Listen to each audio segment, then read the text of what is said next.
So today is Monday, February 3rd, 2025. It is 7:03 p.m. and I formally call to order the February 3rd, 2025 special town meeting of the town of Stoughton. The meeting is now in session. This town meeting is being held in person at the Stoughton High School Auditorium at 232 Pearl Street, Stoughton, Massachusetts. This meeting is also being broadcast live and live streamed through the Stoughton Media Access Corporation and is being recorded for future broadcasting. You are now invited to stand as you are able and join in the Pledge of Allegiance.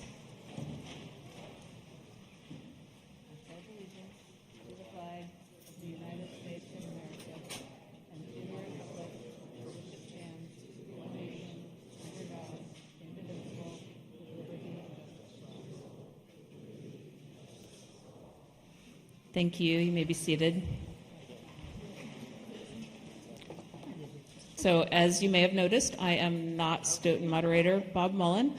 I am your deputy moderator, Carmel Drews. Mr. Mullen is unfortunately unable to be here this evening. So I'd like to take a moment, as we do, to introduce our town officials and folks who are sitting up here at the front table. I'm going to start with our select board, which is our chair, Steve Cavey, our vice chair, Scott Carrera, and then we have members Deb Roberts, Lou Gito, and Joe McCrisky.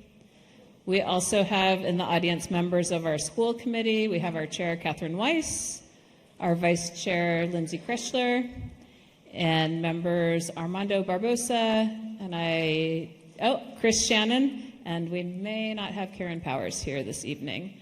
We also have our school superintendent, Dr. Joseph Baeta, and over here to the other side of me, we have some folks from our clerk's office. We have our town clerk, Reggie, I practiced it, Kowalczykowski.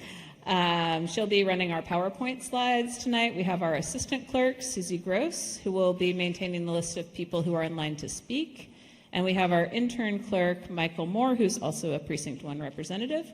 And that is, you should approach Michael if you're having any trouble with your clicker and need to get a new clicker and have it reassigned. We also have our chair of the Finance Committee, Vaughn Enochian, down at the end of the table. In the audience, we have Town Manager Tom Coulter. I saw the Assistant Town Manager, Mark Tisdale, earlier. To my right, we have our very, very helpful and wonderful Town Council, Brian Winter. We also have our IT Director, Trish Shropshire, somewhere in the auditorium, and our Finance Director, Elizabeth Zaleski, is down at the end of the table as well. We also have a volunteer timekeeper this evening, Nora McGuire, who's a student at Stoughton High and a Precinct 5 resident. So she'll be helping us to keep on track with our speaking times. I want to give a couple thanks, first of all, to Mr. Kevin Halleck, who does the sound systems and lighting in here and is making sure that we can all be heard. And then, yes, applause is always appropriate, the thank yous. And then our custodial staff who've been around, Danny and TJ, who both have been helping get everything set up for this evening. I want to take a moment to introduce Congressman Stephen Lynch, who represents the 8th Congressional District of Massachusetts. He's here this evening to be able to come in and say hello to us and share a few words with us. Congressman, thank you.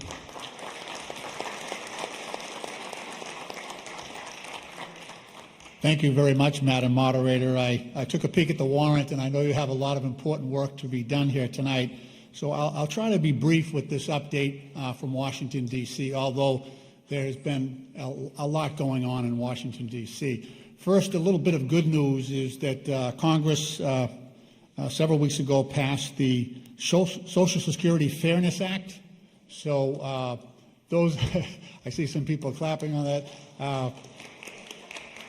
For those of you who are not familiar with the problem that we had in the past, if you had worked in a non-contributory job, such as a teacher, a police officer, maybe a firefighter, and you worked in the city system or a town system, and then when you went to collect your Social Security, if you were collecting a town pension or a city pension, they would, believe it or not, if you had $3,000 coming to you in Social Security, they would penalize you for 2/3 of that. So instead of getting $3,000 a month on Social Security, you would get $1,000.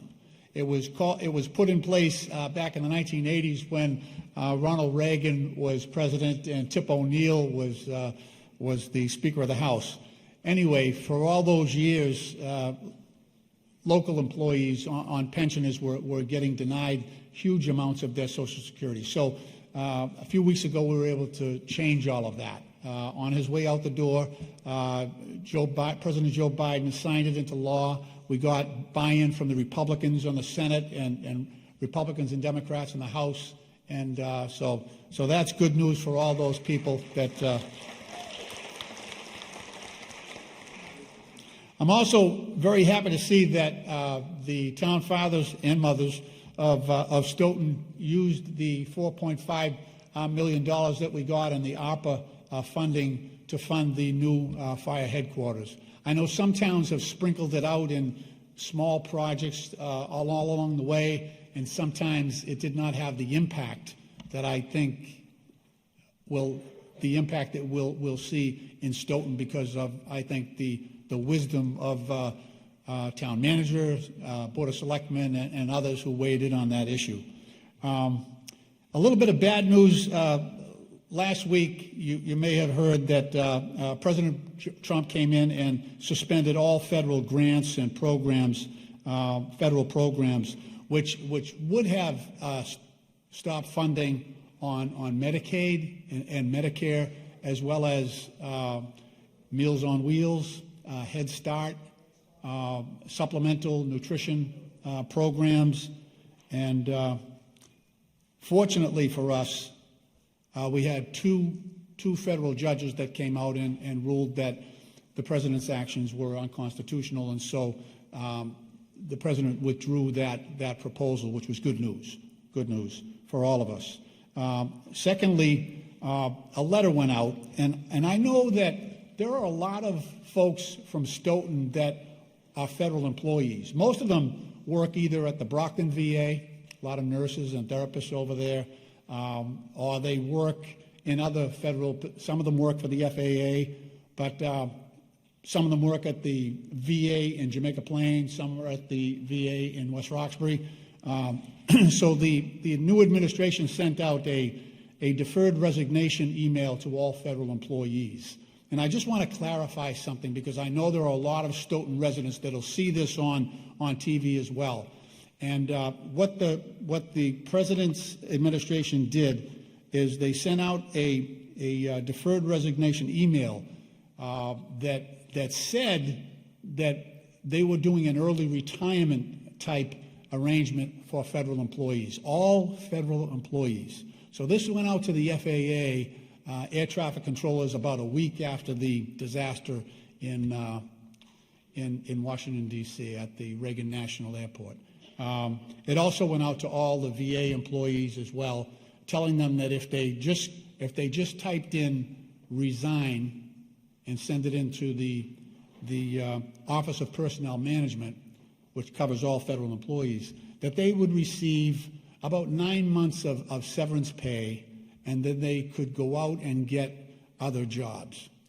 That was not accurate. That was wrong. There is no funding. There is no funding in place. Congress is responsible for authorizing early retirement benefits and things like that. So that did not happen. The president was required to come to Congress and offer, legislation that might do that. Instead, there was no funding in place. And so if you're out there and you've got one of these letters, and they all went out from the Office of Personnel Management at the direction of President Trump, that offered this retirement, do not take it. Do not take it. Because once you separate from the federal government, it'll be very difficult to get you back on the payroll, and there's no funding there for this early retirement program. So if you happen to be like the nurses and therapists and others, staff at the VA, if you're part of AFG, which is the American Federation of Government Employees, talk to your union. They're trying to clear this up as well. Those of you who are federal employees, who might be federal employees who don't have a union, you can, my office is 617-428-2000, 617-428-2000, and we will help you through this, but do not type "I resign" and send that in, because it'll be very difficult for us to get you back.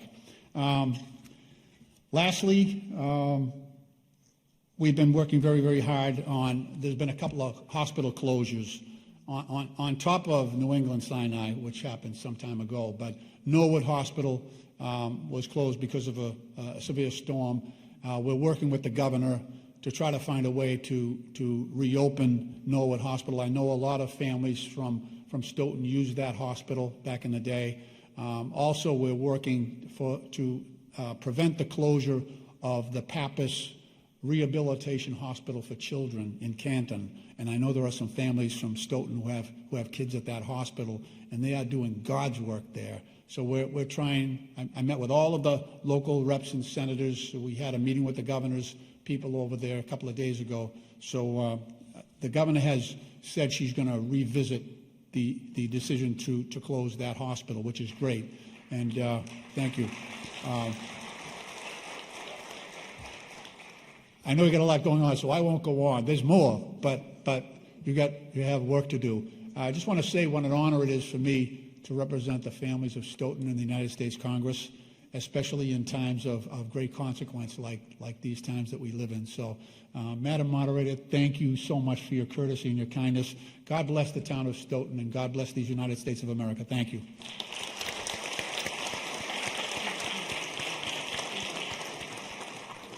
Thank you, Congressman Lynch. Getting back to my notes here, I want to remind everyone that the virtual front table has supporting documents relevant to tonight's meeting. As you saw when you entered, there are two tables outside the auditorium. One is the moderator's table, which has items related to tonight's articles that have been approved by the moderator.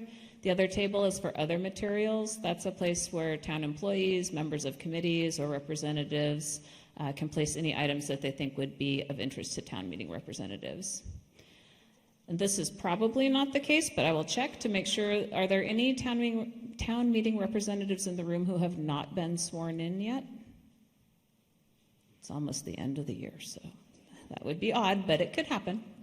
All right, now we are going to determine whether we have a quorum with this special town meeting. I will call on each precinct chair or their designee for a count of how many representatives in their precinct are present. So starting with Precinct 1, Richard Parlin. 14. Precinct 1, 14. Precinct 2, George Delinsky. 20. Precinct 2 has 20. Precinct 3, Matt Callis. 18. Precinct 3 has 18. Precinct 4, Julie Gito. 18. Precinct 4 has 18. Precinct 5, Dex Lanson. 17 in Precinct 5. Precinct 6, Robert Kirby. 16 in Precinct 6. Precinct 7, Diane Dolan. 17 in Precinct 7. And Precinct 8, Dave Sheehan. 18. Precinct 8 has 18. For a grand total of 138. And our quorum is 86 or 87? 87. Our quorum is 87, so we clearly meet that with 138. So I declare that we have enough members present to proceed. So the first thing that we're going to do, we're going to test our clickers. So we're going to get the test screen up. Remember that you're going to press 1 for yes, 2 for no, or 3 for abstain. You may see the color of your number changing on the screen. That doesn't indicate anything about how you are voting. It just indicates that your vote is being registered.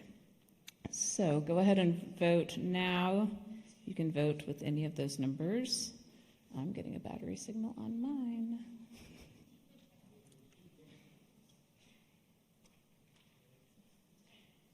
It was giving me the battery signal, so.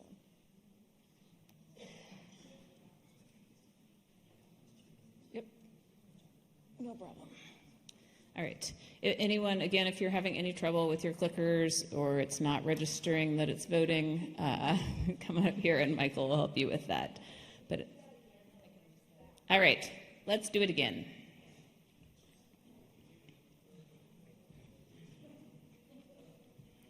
So,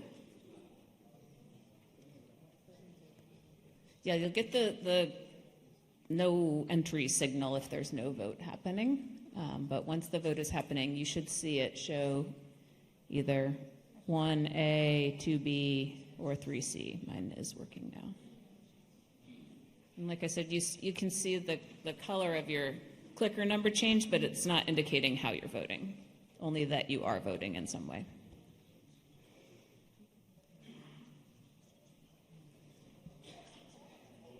Yes.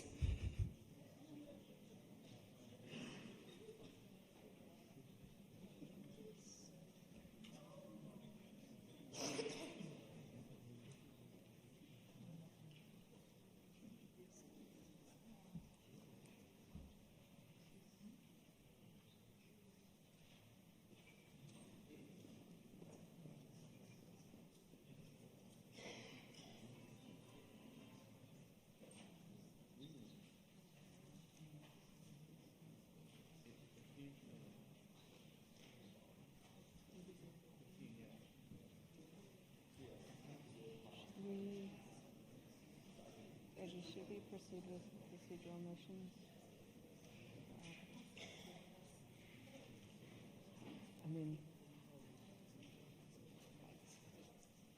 So our numbers are off by 5, which may mean that people didn't vote or that their votes weren't registered, and we don't really have a way to track that. So if you're having trouble with your clicker, please talk to your precinct chair or come down to the table and get some help with that. But it does seem that the majority are working. We had 90 plus 24 plus 19 whose votes were registered. So I think that we will move on. We're going to now move on to voting on procedural motions. These are available on the virtual table, and print copies were on the moderator's table outside. We'll vote on these using voice votes. These are pretty similar to what we do in most starts of town meeting here in Stoughton. So I'm going to call on George Dolinsky, Precinct 2 Chair, who will read each motion, and then I will call for those in favor, opposed, and abstentions. We also will need a second on those, so be ready to jump in and second if you are so moved.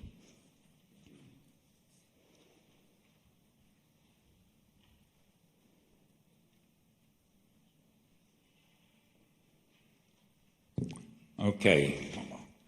Article 1, move to dispense with the reading of the warrant and the return thereof. You can't all second.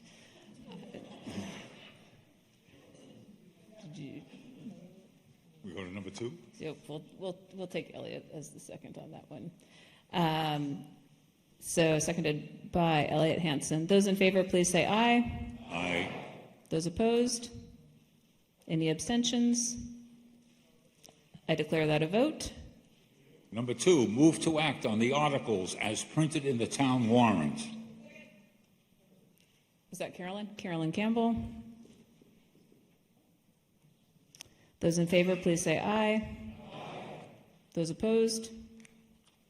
Any abstentions? I declare that a vote.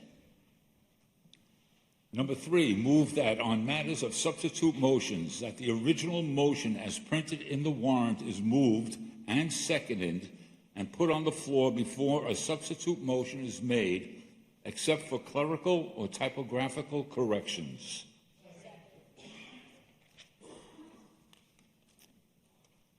Did you catch who seconded?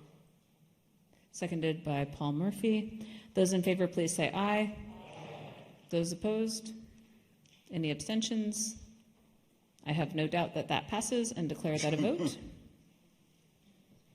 Number 4, move that amendments or substitute motions for an article be only in writing, and further, that any proposed new motion or substitute motion or complex amendments be delivered in writing to the town moderator 48 hours in advance of the session at which the motion is to be made. Motions to be emailed to the deputy moderator or deputy town moderator at carmel.02072@gmail.com and a copy to the town clerk at reggie@stoughton-ma-gov. Carolyn? Those in favor, please say aye. Those opposed? Any abstentions? I have no doubt that passes and declare that a vote. Number 5, move that no reconsideration of any article take place until the last article has been completed at town meeting. Ooh, that was a lot. There's a lot down here. Sure. Elliot Hansen. Those in favor, please say aye. Those opposed? Any abstentions? I have no doubt that that passes and declare that a vote. And number 6, move that town meeting does not take up any new business after 10:30 p.m. That was back there. I think I heard Cynthia Walsh. Those in favor, please say aye. Those opposed? Any abstentions? I have no doubt that that passes and declare that a vote. Thank you very much. Thank you, Mr. Jelinski. All right. I know we've all done this before, but I'm going to give you a quick summary of the process that we go through each night of town meeting. I appreciate and respect all of your time and want to make every effort to keep things moving efficiently so that we can thoroughly complete our business tonight in a timely fashion. I appreciate you following the process that we have established for hearing articles. And this is how it'll go. The motion will be read. There will be a second. The standing committee reports will be read, and they are also printed in the warrant. Then the presenter of the article has up to 10 minutes to present the article. That is followed by time for non-debatable technical questions. Each representative is limited to no more than 2 questions. Please remember that this is a time for clarifying questions like when, where, how many, etc. It is not the time to debate the merits of the article.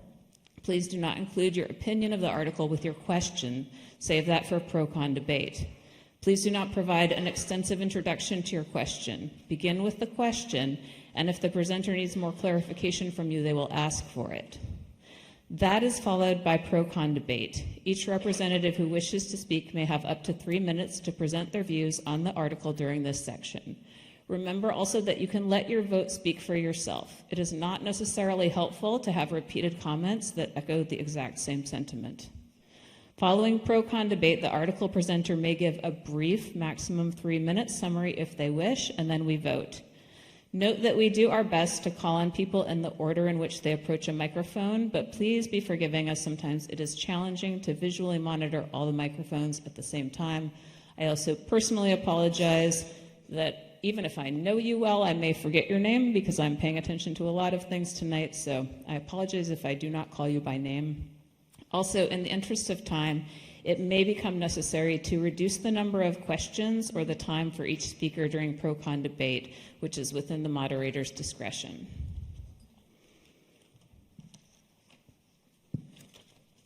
I have a point of procedure, order of procedure, if I may. Please introduce yourself. Yep, Lisa Lyons, Precinct 2. So I just wanted to ask through you, the chair of the select board, that he sent out an email to all our town meeting reps, and I noticed it was posted on the Stoughton webpage.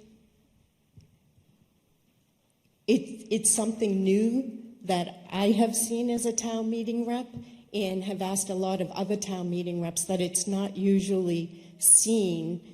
And I'm just wondering, he mentioned something about bad faith with regard to articles. I think this is a question that is better directed directly to that individual outside of this meeting time.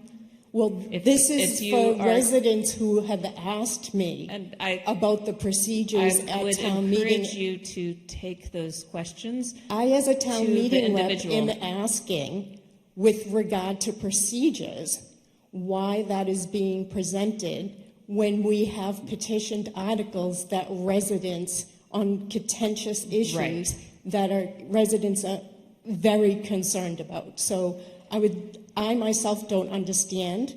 Okay, how it would be This used. is not the appropriate time to be asking for that clarification.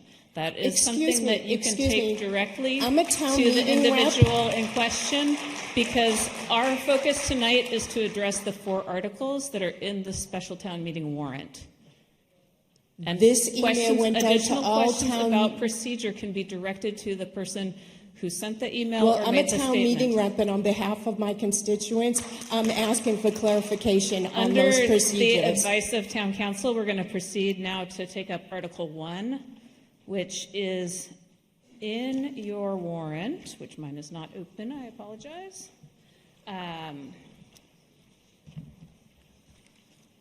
Article 1 is the elementary school building project, which can be found on page 11 of your warrant. Chair of the Finance Committee is going to make this motion.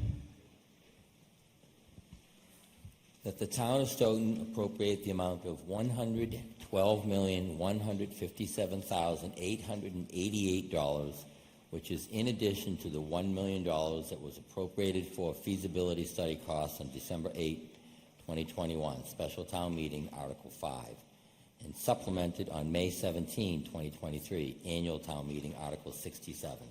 For the purpose of designing, constructing, originally equipping, and furnishing a new K-5 elementary school and undertaking any and all related site development on town-owned property located off Park Street in Stoughton, shown as parcel numbers 077-002-0, 065-133-0, 076-006-0, and 076-021-0 on the Town of Stoughton Assessor's map to replace the existing South Elementary School and all incidental and related expenses of the project pursuant to a construction contract procured in accordance with the provisions of Mass General Law, Chapter 149, or a contract utilizing construction management at-risk delivery method in accordance with the provisions of Mass General Law, Chapter 149A, as determined by the South Elementary School Building Committee, which school facility shall have an anticipated useful life as an educational facility for the instruction of school children of at least 50 years, and for which the town may be eligible for a school construction grant from the Massachusetts School Building Authority, MSBA. Said amount to be expended under the direction of the South Elementary School Building Committee.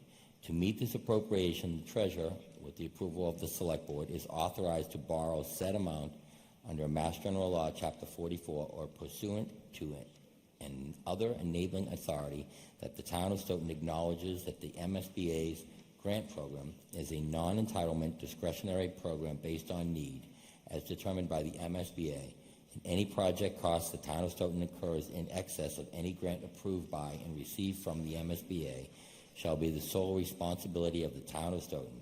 Provided further that any grant that the Town of Stoughton may receive from the MSBA for the project shall not exceed the lesser of 65 and 98/100%, 65.98% of eligible approved project cost, as determined by the MSBA, or 2, the total maximum grant amount determined by the MSBA, provided that any appropriation hereunder shall be subject to and contingent upon an affirmative vote of the town to exempt the amounts required for the payment of interest and principal on said borrowing from the limitations on taxes imposed by Mass General Law, Chapter 59, Section 21C, Proposition 2.5, and that the amount of borrowing authorized pursuant to this vote shall be reduced by any grant amount set forth in the project funding agreement that may be executed between the Town of Stoughton and the MSBA, and provided further that the appropriation hereunder shall be exempt from the funding approval sunset bylaw of the town authorized under Article 70 of the May 1, 2023 annual town meeting, and/or any amendments, revisions, or replacements thereto, including but not limited to Article 1 of the November 18, 2024 special town meeting. Seconded by John Ansavino.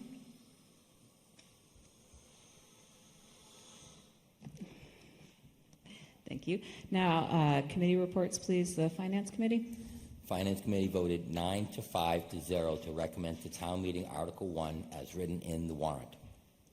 Intergovernmental Relations. Frank, I'm going to skip you. We'll come back to you. Municipal Operations. Cynthia Walsh. Motion to recommend approval of Article 1 to town meeting passed 6-0. Thank you. And intergovernmental relations, Frank Lyons? Yep.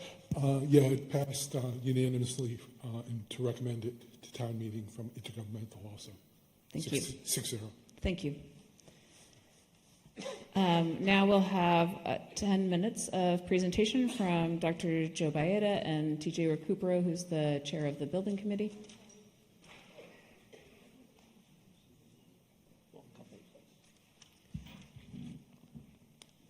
Madam Moderator, thank you. To you members, appreciate being here. To the Select Board, Finance Committee, School Committee, Town Manager, Assistant Town Manager, and of course, Biz, who have all been very helpful and productive for this. I want to first flag the two differences between what was approved by 2/3 of this body last spring and what you're being asked to vote for this evening. The first is we were able to find, if I can put it that way, savings of $1.25 million in the amount of the appropriation that was approved last spring. I'll explain that briefly in a second. The second of which is it was the article was also, and the motion was also amended to include the existing South School parcel. The reason of which is we heard a lot of talk at last town meeting and in the subcommittee meetings prior to town meeting. What are you going to do with the South School? Well, now we have some guidance, and we're confident that when we finish this project, it will be under budget. There will be contingency funds left over. Adding that parcel into the text of the article and expanding the scope to include that would allow this board, and in fact the Select Board would be the policymakers deciding this, to use the appropriation for disposition of the old school, hopefully old South School building and property can come out of this appropriation, and that's why that change was made. Very small change, but that explains it if you had any questions. The amount reduced by $1.25 million, I want to explain that. We were approved, of course, at last spring's annual town meeting. Actually, it was a special within the annual. In June, there was a debt exclusion vote that failed. You have 120 days to report to MSBA the result of the vote and your plans going forward. Something else I'll get into in a moment. So we went to MSBA and we asked them to extend in the fall. We got to the fall and we still needed a solution of some sort.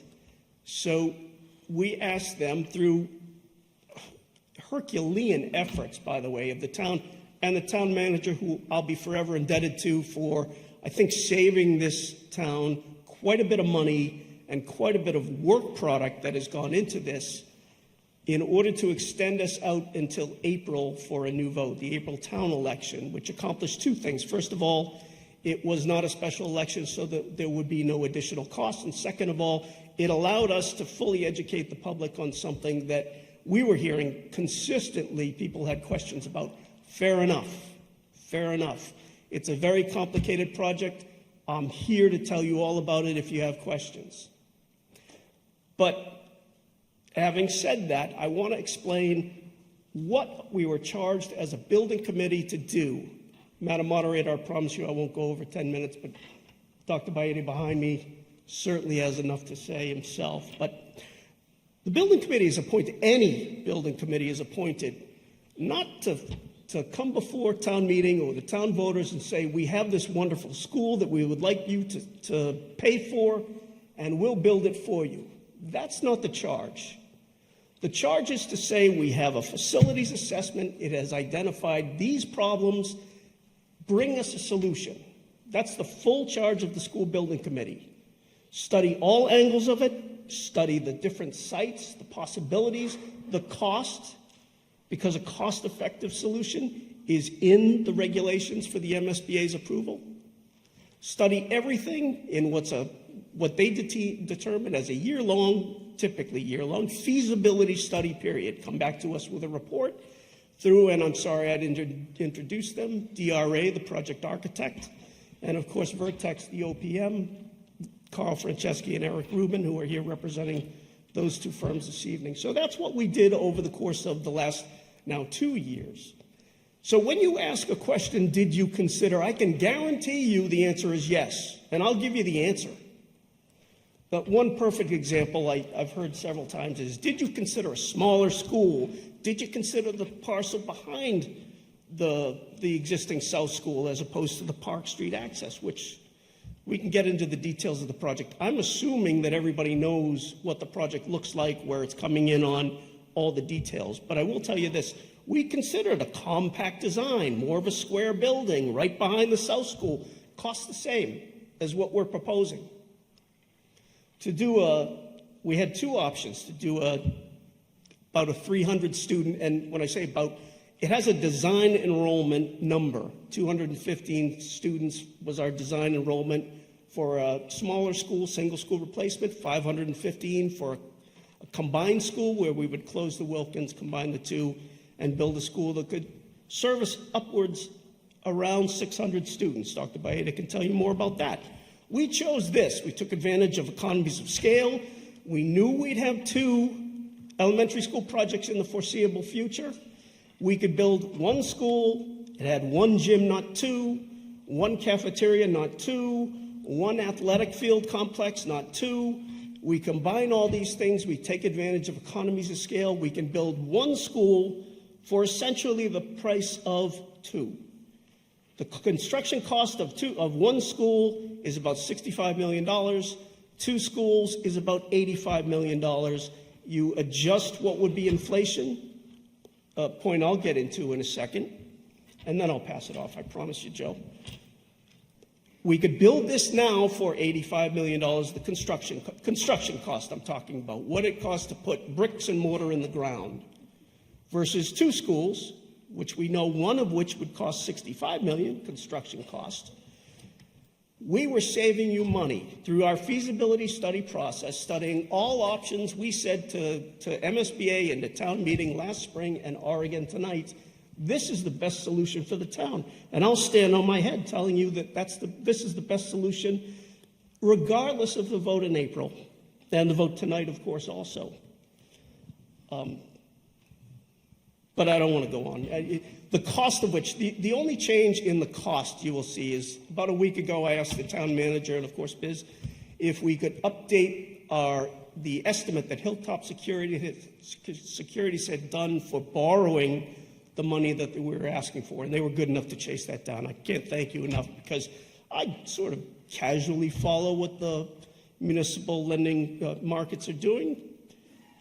Rates haven't fluctuated all that much. If anything, they've gone up. But I do know something, that Moody's issues a report where they tell us what they would like to see when they rate us and how we can improve and what they're concerned about. And I knew, having seen the last few reports, that we had done some of the things that Moody's had asked us to do. Good financial management. I remember we had a conference online, and I said, I bet you we'll get a better borrowing rate. And sure enough, we did. In your package, you'll see that they had estimated last April we could pay for this project with an impact of about 61 cents per thousand per taxpayer. That's now been revised down to 55 cents per thousand. So for someone who doesn't have the average home in Stoughton is about $525,000 in value. If you have a below average home, presumably those with most need would, you'll be paying closer to $200 per year annually in taxes, which we will never minimize. I will never minimize. But I'm going to pass it off here. I will say this. When it comes to any government, have I taken all the time, Joe? Anything government provides, we value in cost, not yield. Joe and I had this discussion, Dr. Baeta, about a month ago, where he told me, we're looking at test results in this school right now, which people estimate in 5 years, you see some benefit from them. I'm excited about this school because right now we're seeing the benefits in test results in this school right now. I'm excited about the future of this town because of what we're doing here tonight for this school. I don't have kids in the school. Most of the PTO moms who have been active supporting this, their kids will be long gone by the time this school is built. People who are before you asking for this school tonight are doing it because we want something better for the next generation of students. And as opposed to taking one school right now and passing off a bigger school project later to the same students we're trying to service now, when they're old enough to be taxpayers, putting that burden on them, I'm saying this is the solution tonight, and I ask you to vote for this. Apologize to Dr. Beide for taking most of his time.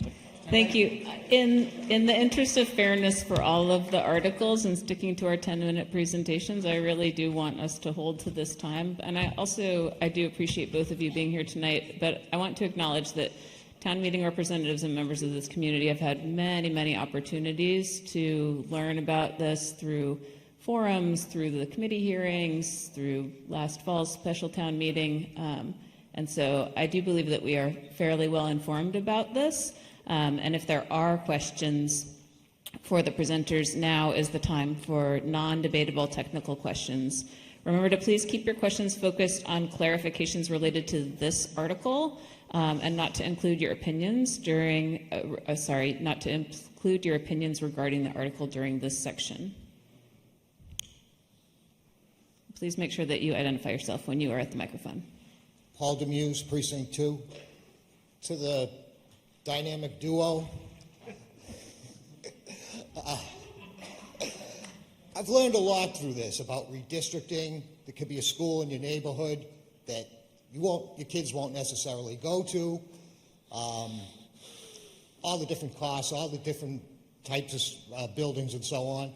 Was there any discussion on, I also found out we're going to need a middle school not too far down the road. Was there any discussion about making the middle school an elementary school and building a middle school at the location for the new South School?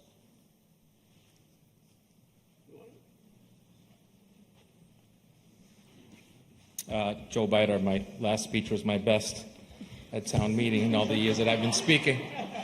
Probably earned some votes tonight. So the answer to that is it's a statement of interest that goes back a while. Was the South School, which, as you remember, was moved back because of the high school project. So no, there was not a statement of interest made for the O'Donnell Middle School. I will tell you that in the same way that that building is not made to be a middle school, it's a junior high, folks. It's not a middle school. Middle school isn't designed that way.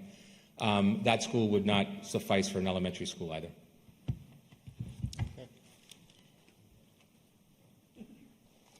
Eric. Eric Coleman, Precinct 5. What would you be doing with the old South School? You changed something, I think. So the goal from the outset to the speaker, previous speaker, the goal from the outset has been to go from 8 buildings in Stoughton to educational buildings to 6. So the South School, as part of this article, minor change, if you will, is that if we have savings within the budget of building this new school, that we would also tear down the South School. We would then move to go to the policymakers, which would be the select board, on what to do with the land and property.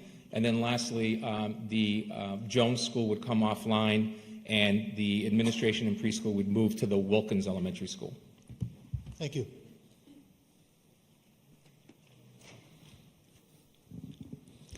Arnie Feinberg, Precinct 6. Looking at the spreadsheet, site prep is roughly a total of $12 million roughly. I don't see anything on there for Fano Drive, and I don't see anything on there for the bridge for Park Street. Is that going to be additional funds that the town is going to be required to come up with after the school is built or during the construction? No, the project is all-inclusive, and Fano Drive is not part of it. So where is the second entrance going to be, second row, excuse me, the second driveway going to be put? I don't know what you mean by second driveway. There's an emergency access that connects to Haynes Road, emergency access only, and then there's an access way off of Park Street, right adjacent to Fano Drive, but we were unable to obtain rights in Fano Drive.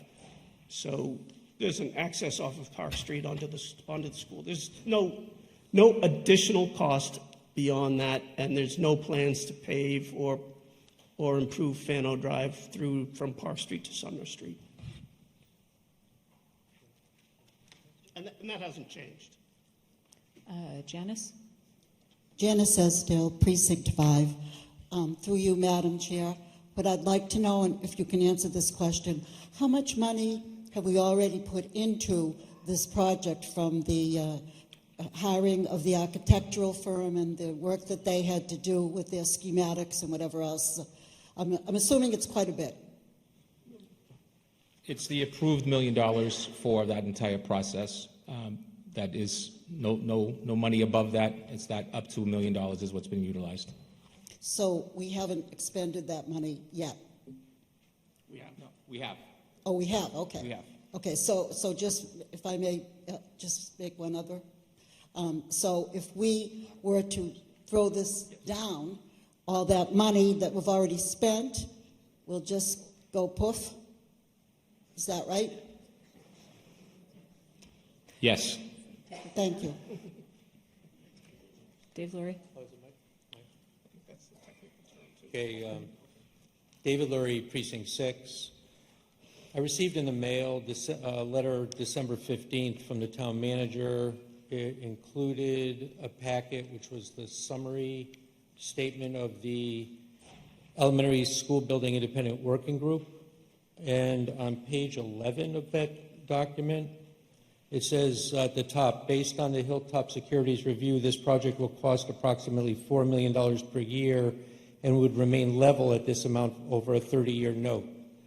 So my question is for the finance director of the town.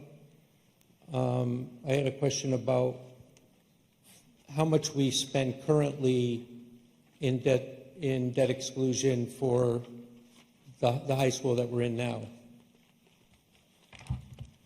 Madam Moderator, if I may, to Ms. Laurie and members of the audience, the school debt right now is excluded debt of $4.9 million, and in the FY26 budget, it's a little bit lower.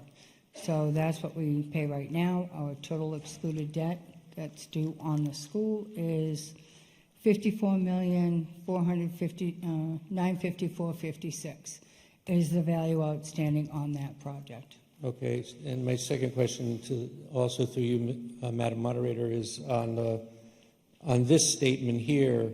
If you do simple math, 4 million times 30 years is $140 million, correct?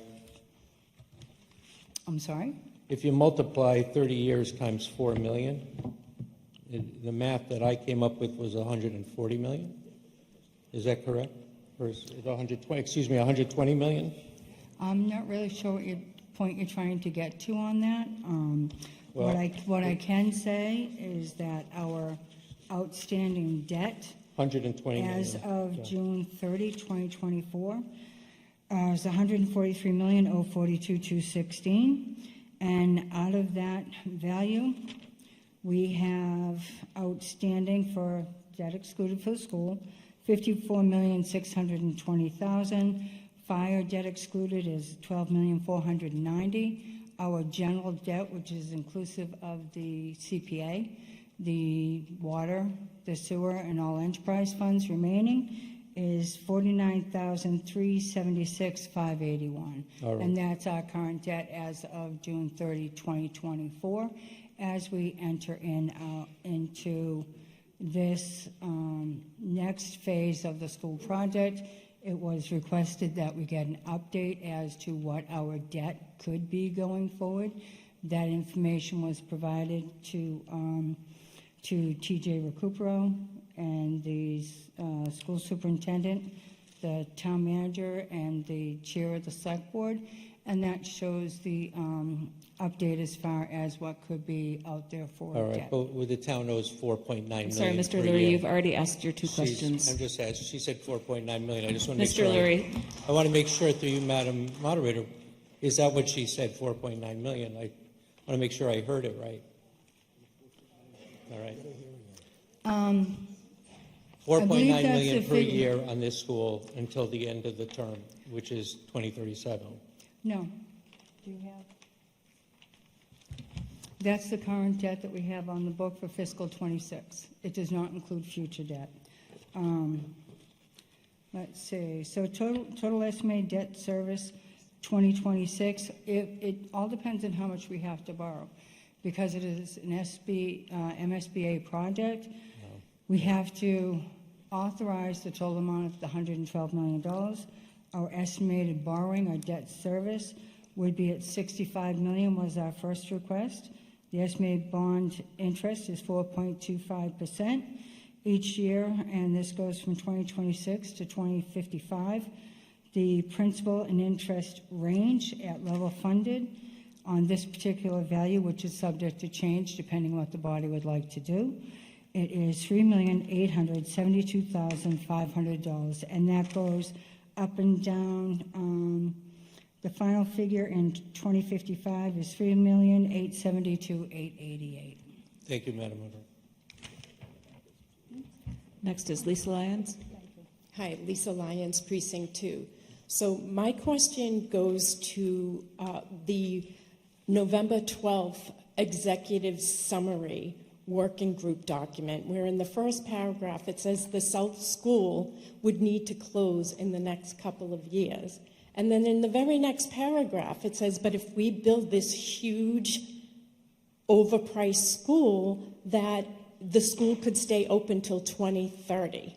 My question is, as part of the feasibility study, at a minimum, why wasn't a draft statement of interest done for a total construction costs that was anywhere near reasonable and less than the $900 total construction of this huge city-like school in our town? And in that way... Please remember to keep your question focused on the technical detail that you're asking for clarification about. Oh, okay, so it's basically a spending mentality here. We know we have lots of projects to do. Please just directly ask the question. Is it so to we have ask lots of them projects to whether do? Why that wasn't other a more was considered? Cost Ms. Lyons, effective? please ask Excuse me, your I am question. asking my question. You are providing a lot of supplemental information. Please just ask your question directly so that they can answer it for you. I'm sorry, this is another form of censorship. In order to ask the question, you have to understand the context with which it's being asked. I believe they understand the context with which you're asking it. Please ask them a direct question so that they have an opportunity to answer. I believe I have a couple of different ways now. Do you understand the question? If not, I can ask it again. So we have a certain size of building that we're required to build to meet the standards for education. So this monstrosity that you say is either one size for a consolidated school or two size. We studied 13 different options. We studied both individual school replacement, we studied combined schools, we studied addition renovation, several different options of addition renovation. We studied base repair, both the Wilkins, by the way, and the... That's more than I asked. Nobody ever asked for a base repair. We're required to study all this. This is what I say. If there's a question you have about whether we looked at something, the answer is yes. I asked about I'm not going to allow back and forth debate between the microphones. Please He's not ask answering your the question and allow him to answer it. You may or may not like the answer that he gives, but he is providing you with an answer to your question, and that is the purpose of this time. I understand. The question is related to a statement of interest for a more reasonably priced design on behalf of the taxpayers of this town. Madam Chair, through you, the process of a statement of interest approved by the school committee, then signed off by the select board, the town manager, and the superintendent is simply that. It's a statement of fact of the age of the building, how many times it's been renovated, and so on and so forth. It's about 11 pages worth of factual information, not I think, I believe, but literally when was the plumbing last replaced, and so on. That goes into the queue at MSBA.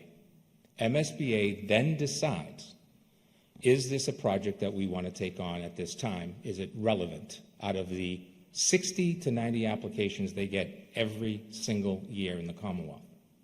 This is my 5th project, and for 5 projects that I've been involved with, I've had to present to the MSBA a basic package In this case, there was 13. I wasn't here for it. I had to go back and look at it. Every project that goes to the MSBA requires that you look at a reno add, or new.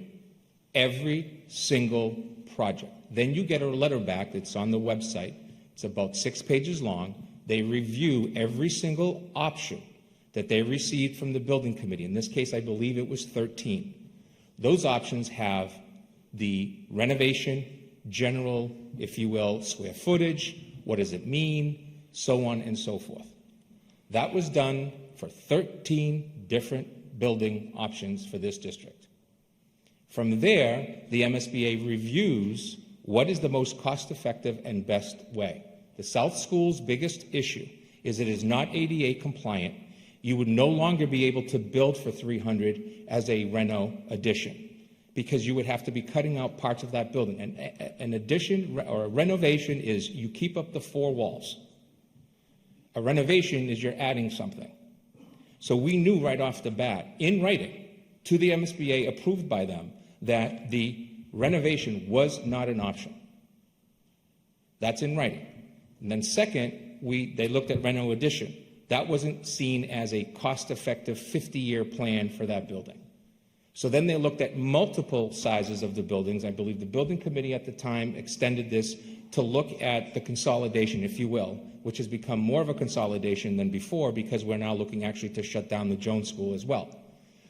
That process is ours, if you will, but the idea of of having one large building, which 60% of the buildings in the Commonwealth at the elementary level are now larger buildings, very small ones are not being built. The last part of the process is once you have the building recommendation, you go to the board through a Q&A process, question and answer process. It's both done live at the board, but prior to that, it's done at multiple meetings. I actually attended some of those. And then the final configuration is approved and sent forth. Okay, I have a second question. I believe that you asked 2 questions. One was answered by Mr. Recupero and one by Dr. Baeta. Okay. Thank you. Peter Baines. Yes, my dear, thank you. Peter Baines, Precinct 2. First of all, thank you, TJ Recupero, for the explanation. Originally, some of the concerns of the people were what was going to be done with the building. I think originally there was really not an answer, and I think you kind of explained that.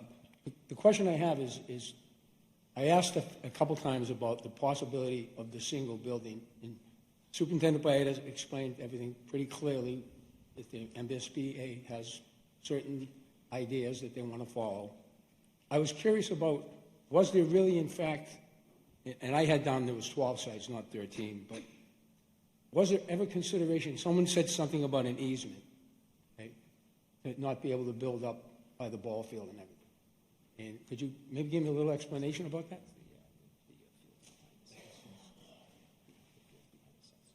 Tonight's letter from Catherine Weiss, the chair, South Building, new details for construction behind the South School. So I'm just asking, what are the new details about the construction behind the South School? Well, you said easement, Peter.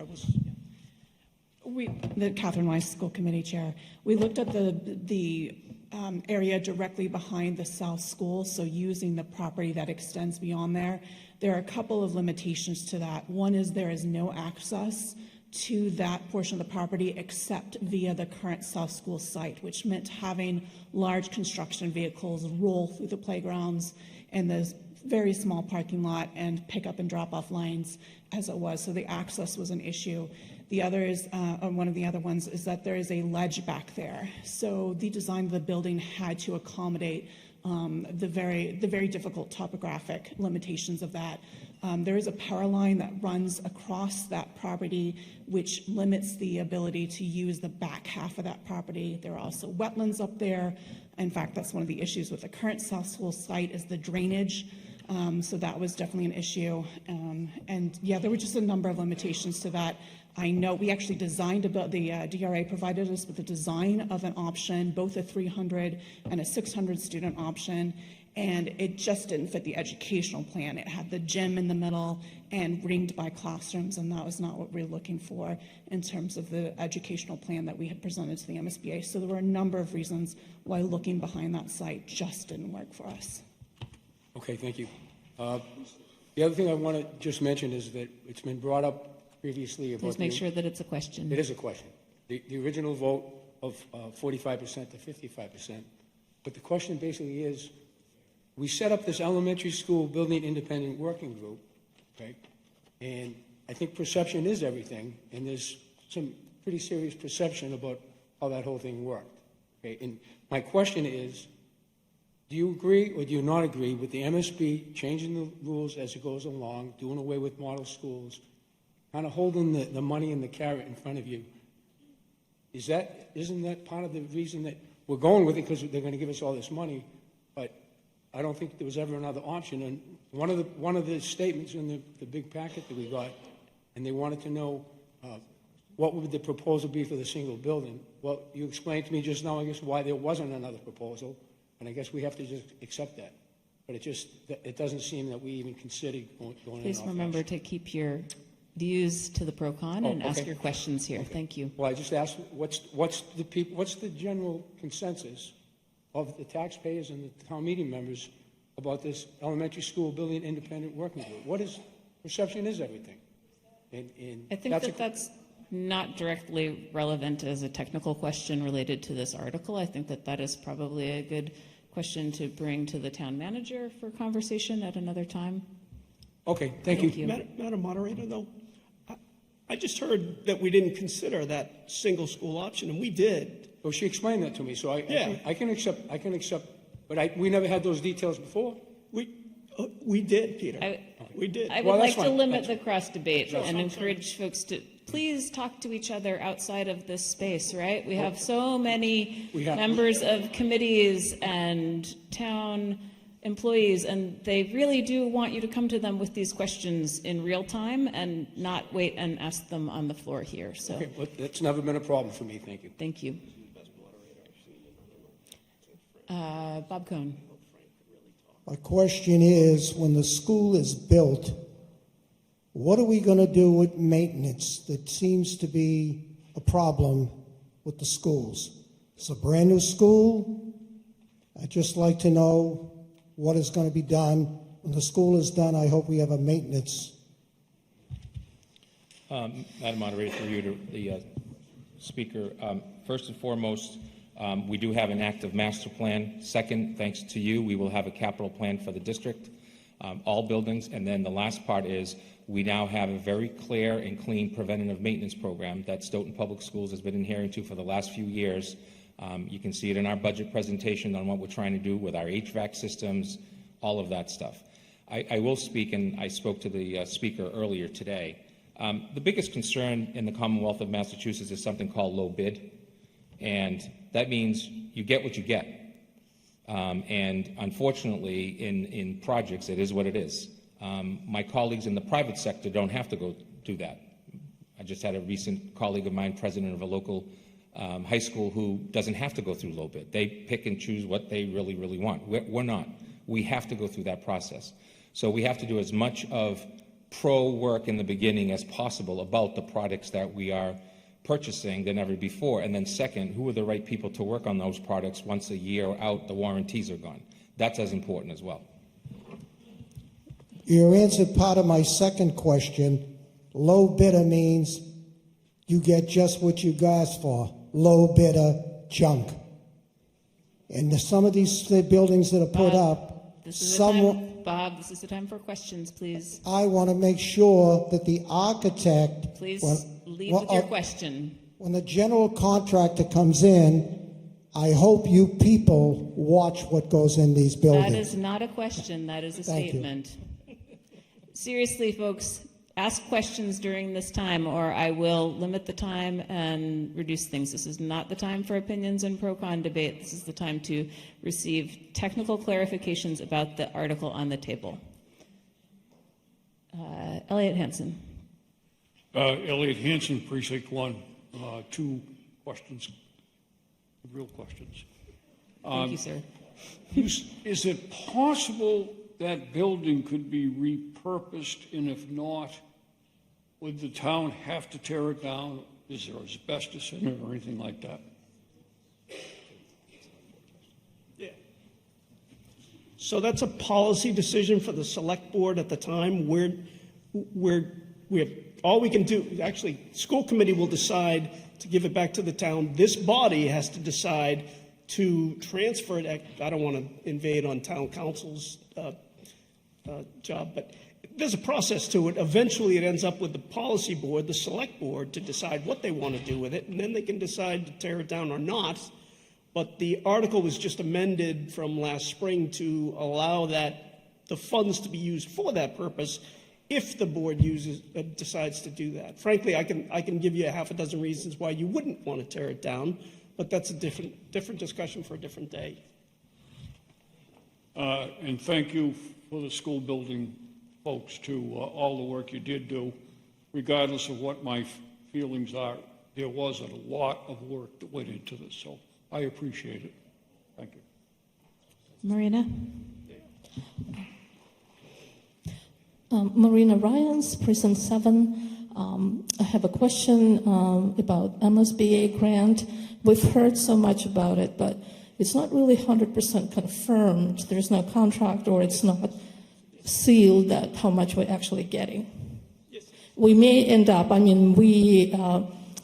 residents may end up with 113 millions paying debt for 20, 30 years. I can assure you that it is in writing from the MSBA. It's voted by the MSBA Board of Governors.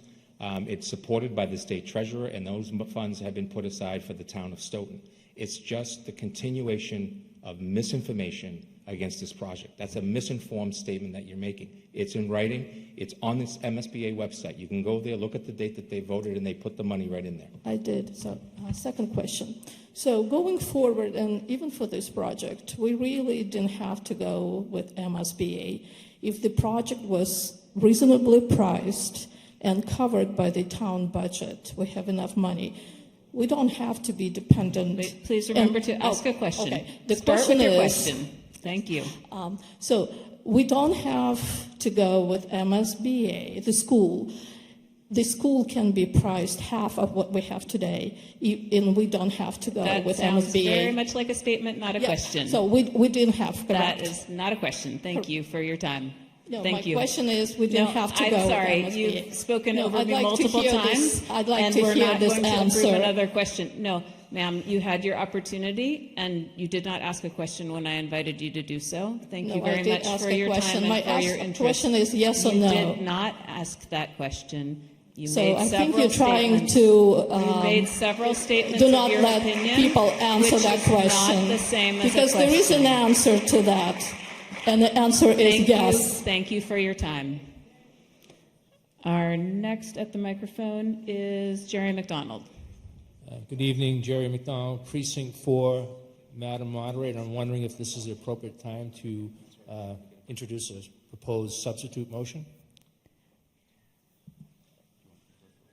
I'm going to confer with Town Council for one moment, please.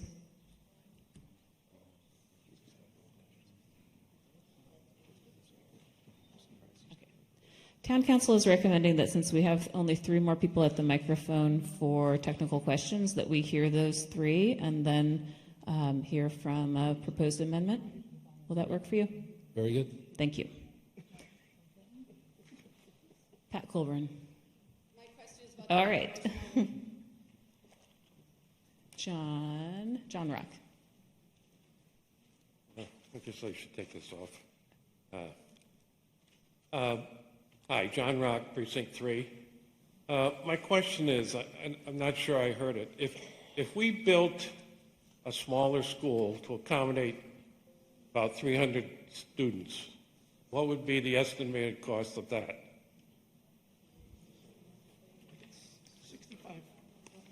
65 million would be just the construction cost. I think it would end up around 81 to 84 million dollars. That's with soft costs included, design, project management, etc. Okay, thank you.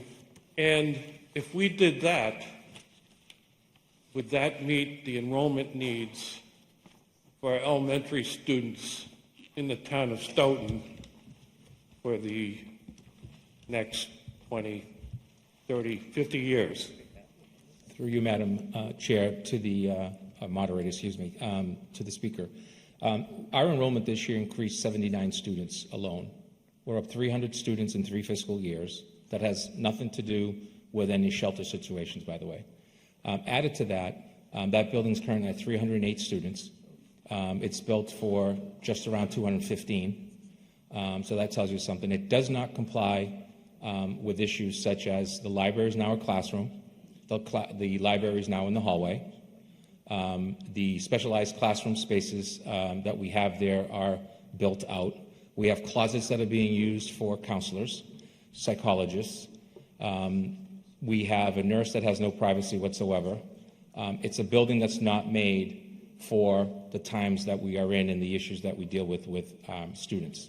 So the answer to your question is, and you'll see in the school budget, the NESDEC report that you'll get, it'll be the second year that you get it, we are estimated to be at over 4,100 students at the district over the next 10 years as a projection. We are currently at 3,800. Thank you very much. Robert Kirby. Robert Kirby, Precinct 6. Either online or I couldn't find it exactly in here, but it talked about the kind of projected needs or capital expenditures for the schools of Stoughton, and it mentioned that the middle school was not on the radar till 2038. Is that something you would put in writing? Is that speculatory, or can that be confirmed? Or, in other words, what are the impending other capital considerations for the schools besides this project, and what is the timeline that you see in regards to those, especially the substantial project of the middle school? Through the moderator to the speaker, I can't put something in writing of what's going to happen within the next 14 years, 15 years. Here's what I could tell you. What I can tell you is that we have to plan accordingly around a high school closely coming off with hopefully this project still on and then going for the next project. In other words, the idea that something's coming off while you're adding something more. Our capital planning, which is underway, probably is going to show some type of other needs. The middle school this summer, I'm shutting down the middle school this summer to see if I can do some work to it, so I'm not running summer programming there this summer at all for the first time in probably decades. And so the idea is, can I put something to writing? I can't say that I could be able to do that. Also, I'm not sure that I can put my name or the current school committee can force upon future school committees and future superintendents on what took place. But the plan is to try to be as financially positive as possible. And my second question is, with respect to the MSBA funding, what contingencies, other than the framework for which they have certain requirements on building guidelines, what contingencies, if any, are stipulated in their contract with respect to student placement or any other considerations other than the physical plant itself? Yeah, the biggest one is the 80-page educational plan. That's the one that we can't change at all as part of this project. That is the reason why we couldn't make other changes and come back with a lower cost than the $1.25 million that was taken off. They will not move from the educational plan. To be quite honest, we're building a school that's going to be, it is 25 years into the 21st century. I don't know if anybody knows that. We're 25 years in. And so the fact of the matter is, 25 years in means that when this building opens up, we're already approaching the next century, if it with a lifespan of 50 years. Literally, it'd be 2078 or so if we get this built by 2028. So That's the plan. That's the sticking plan, is the moment you write your educational plan, which goes through their review like you wouldn't believe, and a lot of questioning and a lot of pushback and a lot of no's that happen in an educational plan. They'll say, no, I'm sorry, we're not building that size of a whatever. They did it here, if you remember, the very building that you're in. So that's the pushback, is the educational plan.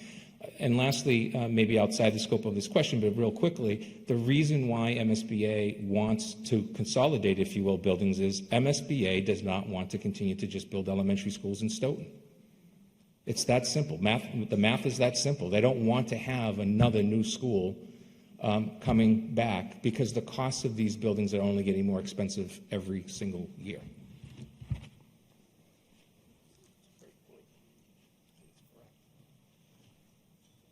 Mr. McDonald? Jerry McDonald, Precinct 4. Is it appropriate to introduce a substitute motion at this time, Madam Moderator? Yes, I believe that you can move to amend a motion at any point. Very good. I move to amend the motion. It was on the table. I believe it was submitted over 48 hours ago, and hopefully you can pull it up on the screen.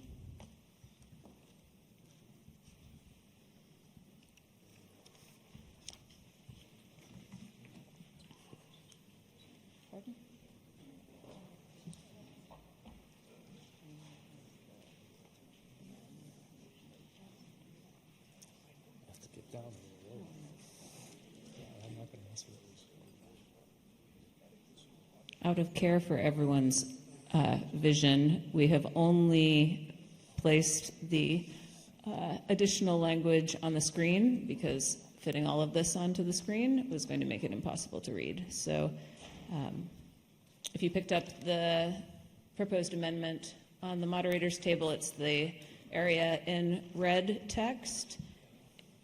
And on the screen, it shows you where that language and where it falls in the motion as printed in your warrant. I move to introduce this substitute motion. One moment, Mr. Laurie. Just a simple point of order, Madam Moderator. Are we getting another set of 2 questions on the modified amended motion, or do we already finish with our 2 questions and we have to just give pro-con debate on both amended and main motions? So my understanding, and town council will correct me if I'm wrong, is that basically when an amendment is put on the table, we sort of move into like a subcategory of the motion, and the original business of the motion is kind of paused, and we're dealing with the amendment. And at that point, we will learn about the amendment. We will have the opportunity to ask questions as needed, although I would hope that we're cognizant of the time in the evening. We'll have pro-con debate about the amendment. We'll vote on whether or not to accept the amendment. And then, based on the decision about whether or not the amendment is accepted, we kind of move back into the motion, either back to the original motion if the amendment fails, or back into an amended motion if the amendment passes.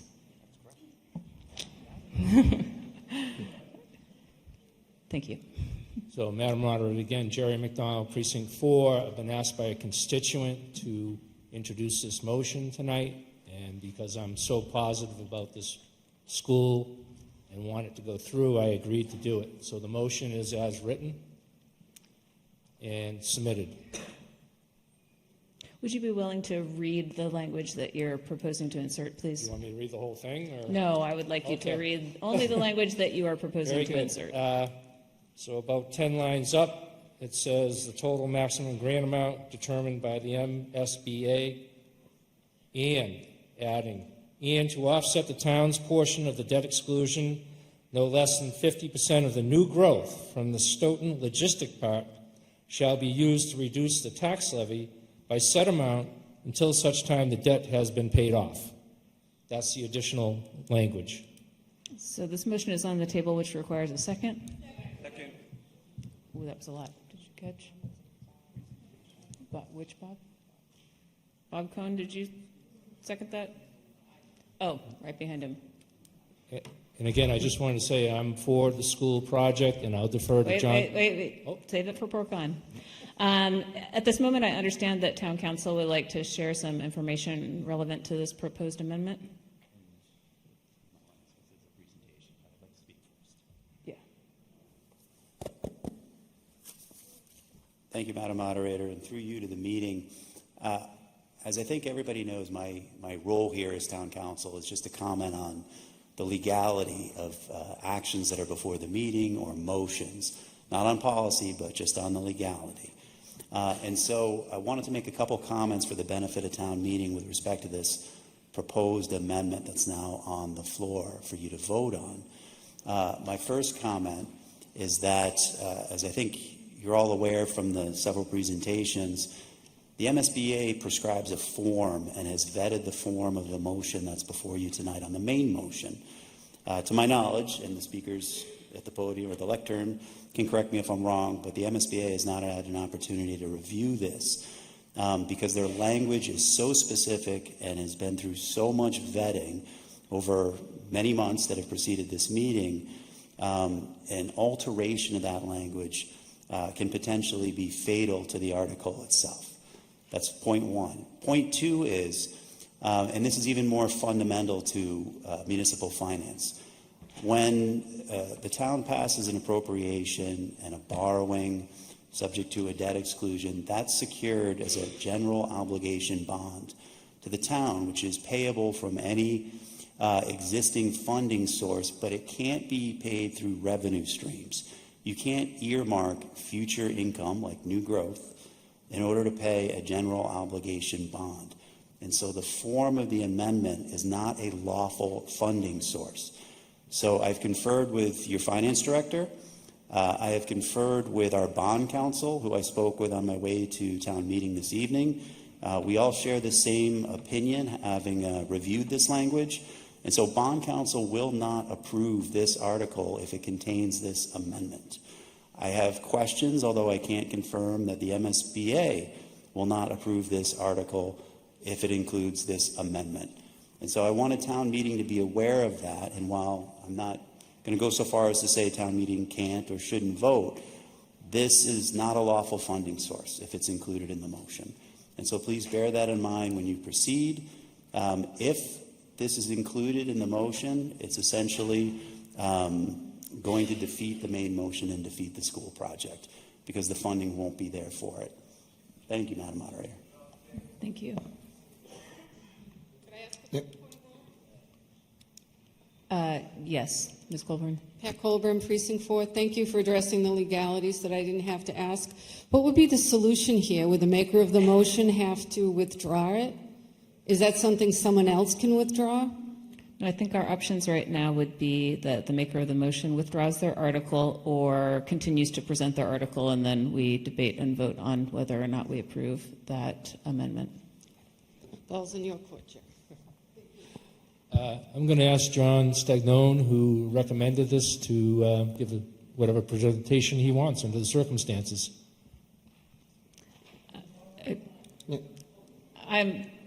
He is allowed to do presentation just as others are allowed to do presentation. It's like I said, it's sort of like a mini article within the article, so we treat it the same way. Mr. Stagnone, could you give us a 2-minute summary of your Madam presentation on this Moderator? article? Yep. Yes, Madam Moderator, thank you. I'm going to be quick, and I do intend to make the recommendation to remove this article, but I just wanted to let you know why I brought it forward.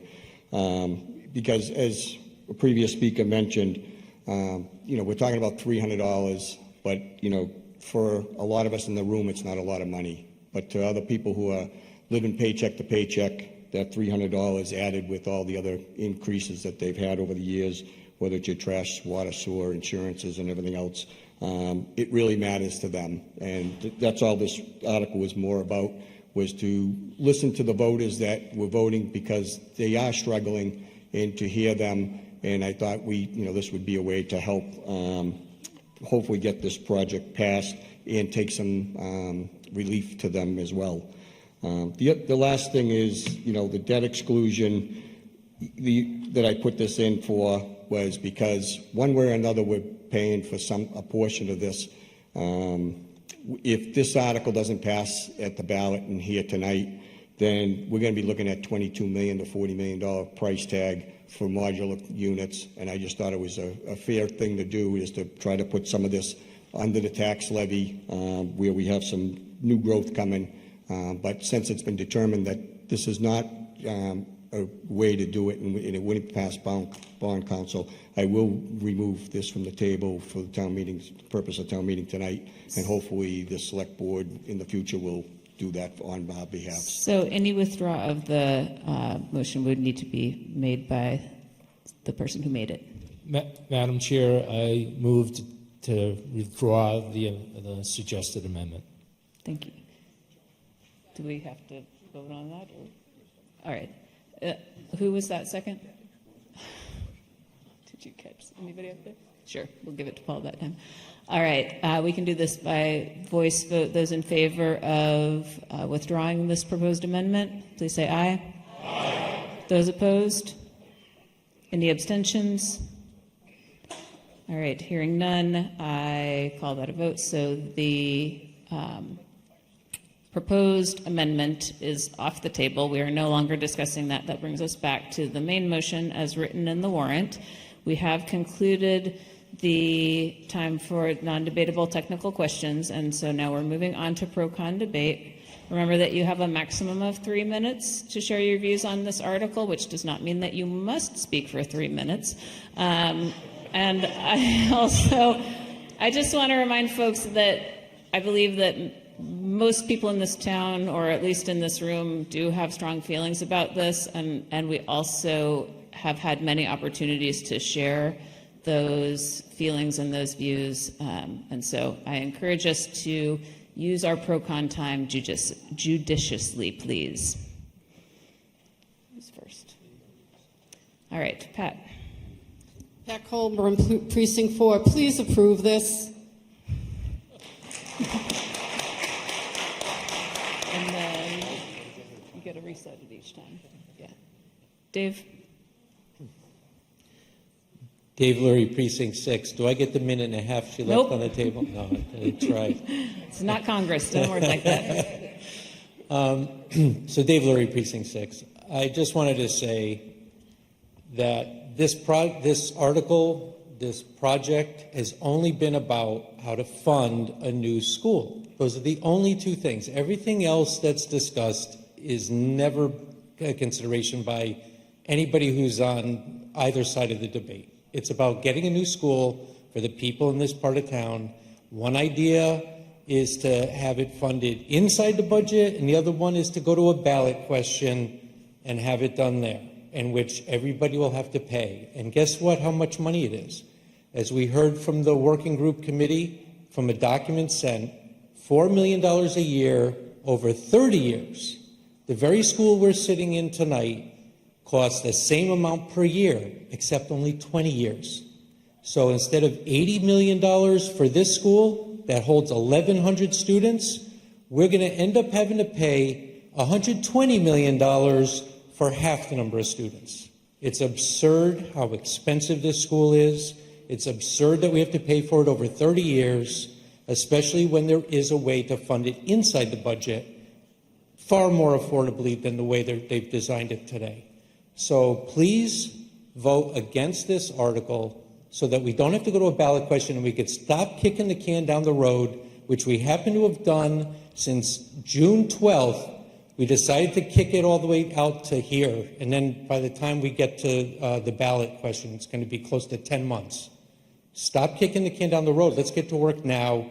Build a nice school. Let the Wilkins families have their neighborhood school. Let the South families have a new school, and get back to being Stoughton instead of this giant overcrowded city that they seem to be wanting us to do. And by the way, if you think about it, the population of the town is chasing the money that we keep getting in subsidies and grants. It's not the other way around. When you build, we've heard it. It's actually been said by officials in the town. They say you build it and they will come. Well, when the state gives you a lot of money, along with it comes a lot more population than you could absorb. It's too expensive to do that. We have to stop building it so that we attract more than we could bite off and handle. We have to grow organically. That's the proper way to grow as a town and remain as a town. And that's what I'm advocating for. Peter Murphy. First of all, thank you for correcting my name. Sorry. I went in on this school issue. I went through the yes/no decision tree. And what happens is the yes part of it, we'll be able to house 600 students. We've already spent $1 million in feasibility. On the no side of that, you still need to build a school that will only hold 300 students. You go to the yes side. To add $300 a year to your tax bill, this is an investment in your home property value. This is going for the long range. If you fund it within the budget, layoffs will be needed and town services will be cut. For every $1 million needed, approximately 12 to 14 jobs will be cut. You're looking at $15 million to pay for that 300-student building. You go back to the yes side. To be a modern building moving forward in education. Special needs became a law 50 years ago, 20 years after the South School was built and is not ADA compliant. It needs to be updated and compliant to today's standards. Temporary modular building is on the no side. Temporary modular buildings will be required at the other schools. This is non-recoverable expense of $22,178. School lunches may not be reimbursed by the state or federal funding. Special needs will be impacted, possibly transported out of town at an additional cost to the town. Again, that's not showing up in the books. Go back to the yes side. The decision of feasibility of the New South School has been completed. The project is just about shovel ready. Project to be completed by 2028. The no supporters have no plan, but $1 million.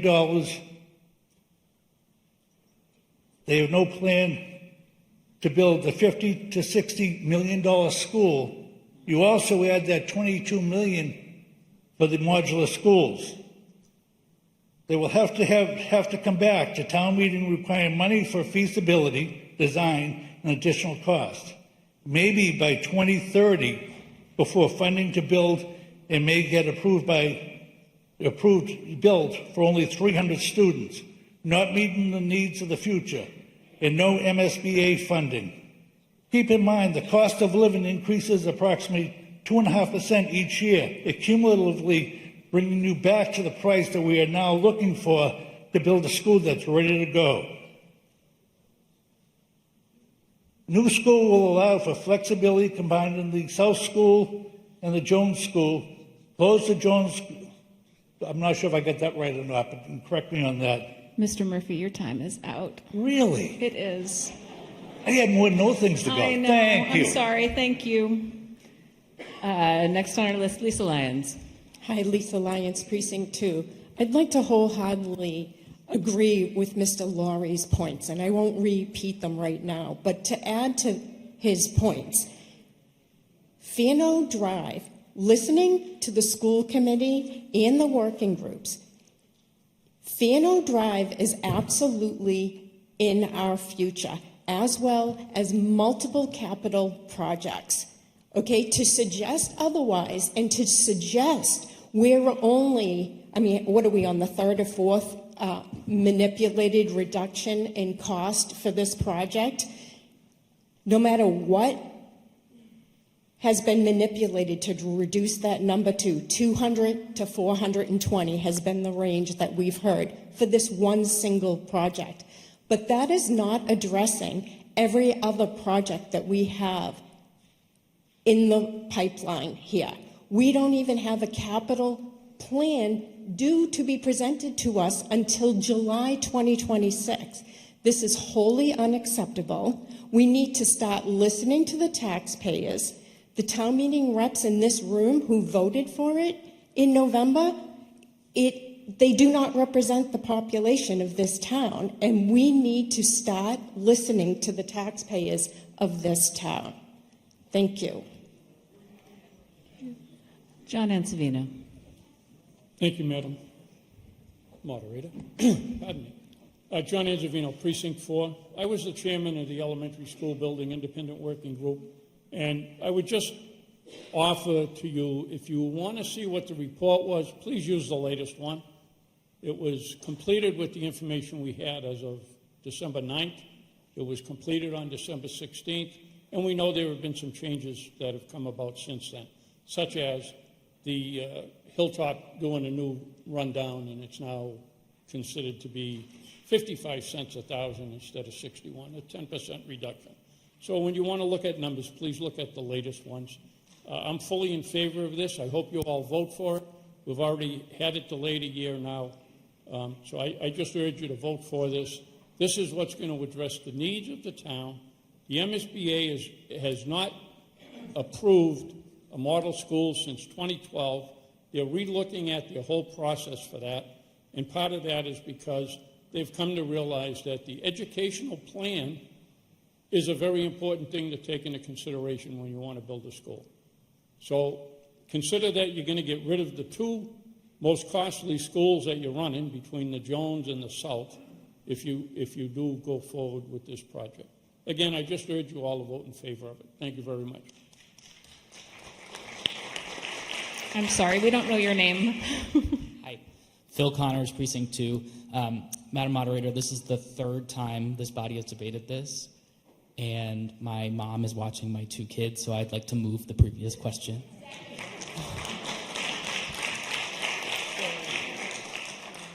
All right, so we need a 2/3 majority to move the question. We try with voice. Let's try it with voice and see. Those in favor of moving the question, please say aye. Aye. Those opposed? No. Ooh. I have no doubt that it passes by a 2/3 majority. Thank you all very much. So that means that we are moving on to vote on the motion as printed in the warrant. The amendment did not pass, so we're voting on the motion as printed in the warrant. Remember that 1 is yes, 2 is no, 3 is abstain, and please vote now.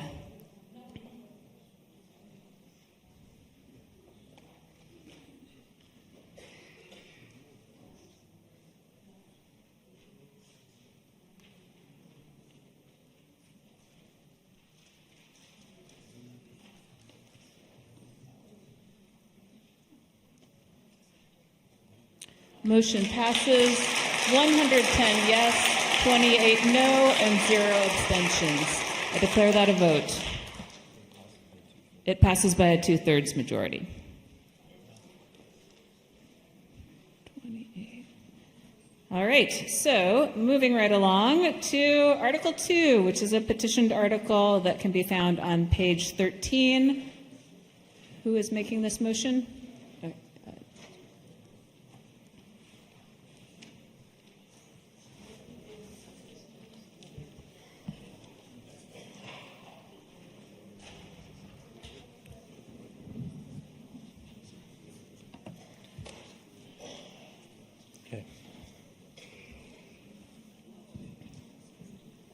Please proceed. Thank you, Madam Moderator. David Lurie, Precinct 6. Before I actually start reading, I just want to... We need you to make the motion so that it can Well, be I'm seconded. making the motion, and this is in a mirror of exactly what happened with the public safety building that got reduced to a fire station. So just remember that Mr. Lurie, the context of how that we don't have a motion worked out. on the table, so we need you, if you want to make a Of motion, course, now's of the time course. to make the motion, and then you can present about the motion after All right. it's on Thank the table. you. Thank you. Thank you, Madam Moderator. To see if the town will adopt the following resolution. Resolution asking town meeting to support a recommendation to the Select Board for building a new South School project for up to 300 student enrollment using debt service inside the budget. Whereas, after a ballot initiative for debt exclusion fails from votes counted in April 2025, the town of Stoughton requires a reasonable school that can be funded within the town's operating budget. And now, therefore, be it resolved that the town of Stoughton calls for action by current policy boards, both school and select board, to remove the South School Building Committee in the event a ballot initiative to use debt exclusion funds should fail on April 1st, 2025. And be it further resolved that the town of Stoughton calls for the select board to approve a financial plan to replace the existing South Elementary School that restricts borrowing to debt service inside the operating budget and/or free cash or act on anything relative thereto. Is there a second? Well, hang on one second, Bob. Let's get a second documented. Did you? Right over here. Elliot, you're right here. We're hearing you on everything. I heard Arnie over there, but we'll give it. All right. Mr. Cohn, if you have a point of information, can you approach a microphone, please?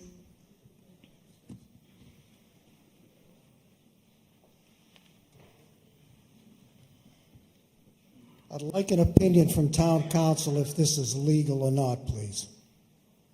So I do know that town council would like to speak on this. I'm going to have us hear the committee reports, and then I'm going to ask town council to provide us with his thoughts. So the only committee who heard this was municipal operations. Cynthia Walsh. Motion to disapprove Article 2 to town meeting passed 5-1. All right. So, cut me off, Bob, but I understand that town council would like to share some information relevant to this article.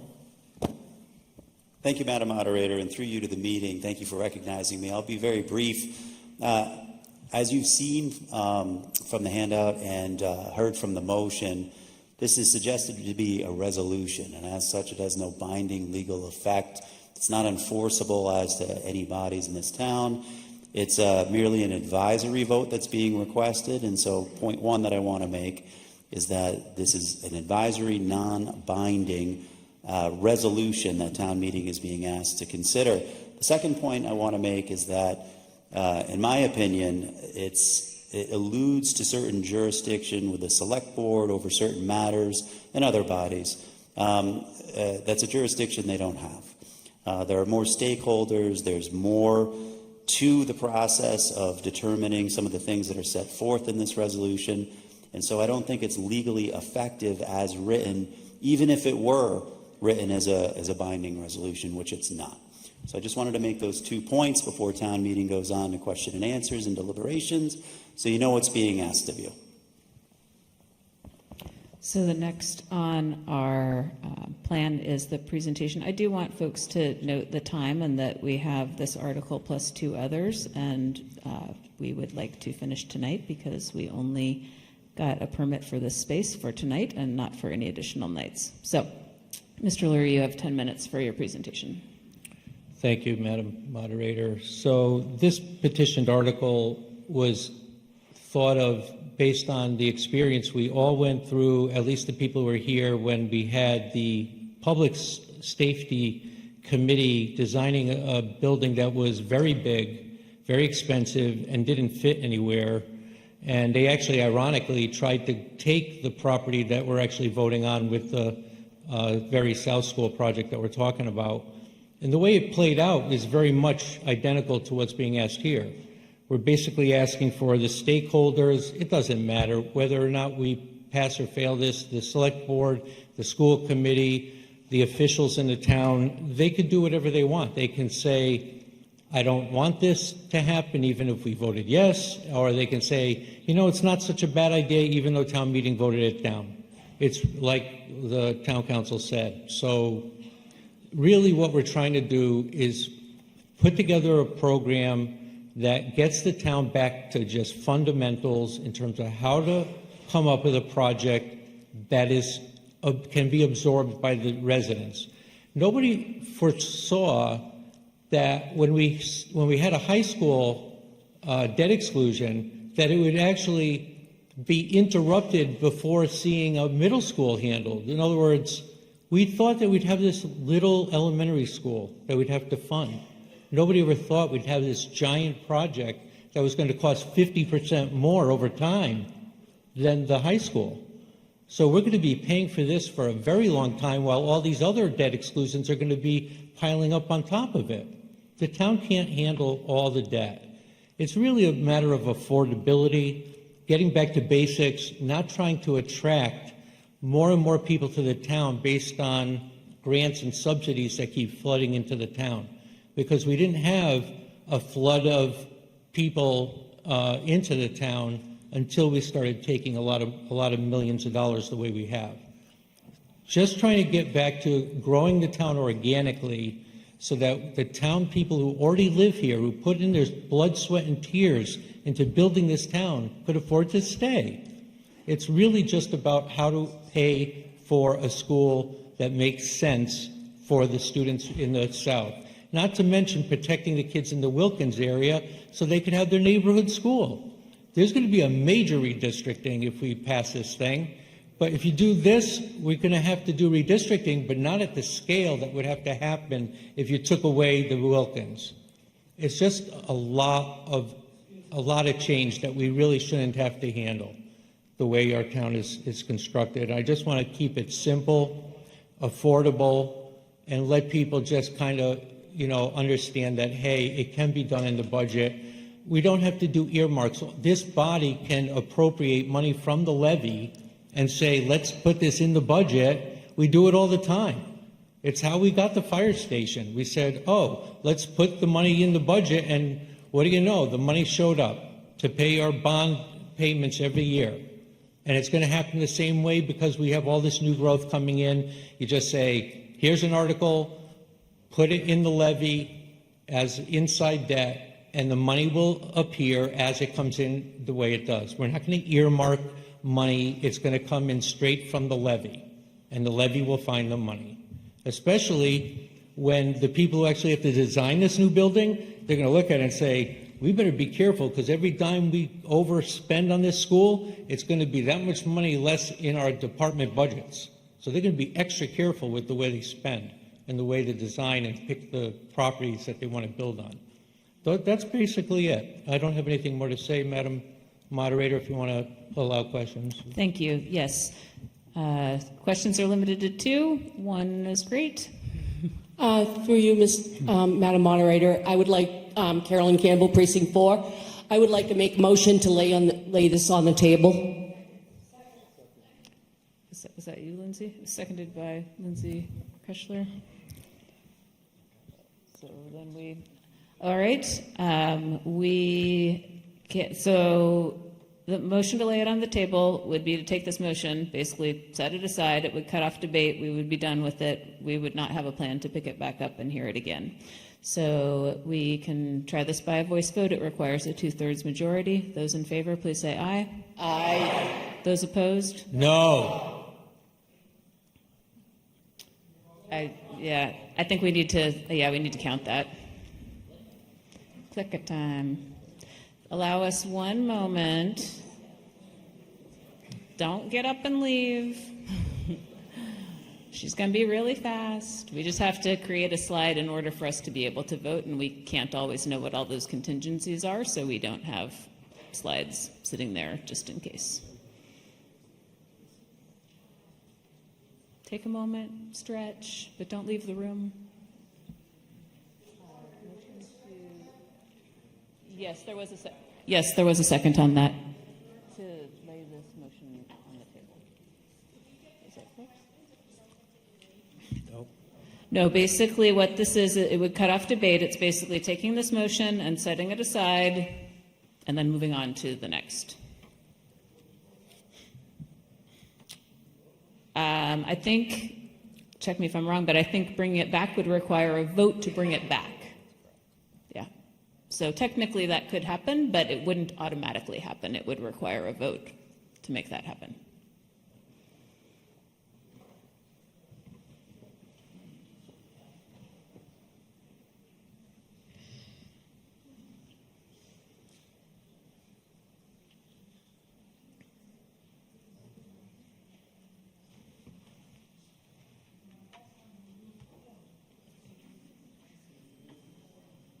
So I'm going to clarify this again while the town clerk is setting up the slide.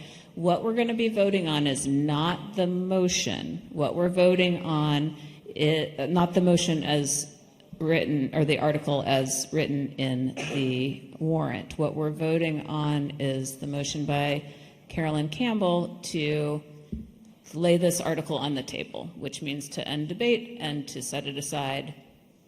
There would be a possibility to bring it back, but bringing it back would require an additional vote to authorize that. If you have any questions about what you're voting on, get to a microphone and ask them soon, okay? I don't want there to be misunderstanding about what's happening. All right, Greg, are you headed to the microphone to ask a question? I just invited that, so if that is your purpose, pause on that, Reggie, let me. Greg Pokraka, Precinct 2. Just if you could clarify what a yes vote means on this and what a no vote Thank you. means. Thank you. Yes, so a yes vote is in support of Ms. Campbell's motion. It means that we would lay this on the table. We would set it aside. We would not debate it. We would not talk about it. We would not vote on it. It would sit there. If someone wanted to make a motion to bring it back, they could do so. But if that did not happen, it's in purgatory. It would just sit there. All right. So we are ready. Soon. Remember that on your clicker, 1 is yes, 2 is no, and 3 is abstain, but we will not vote until we see it on the screen.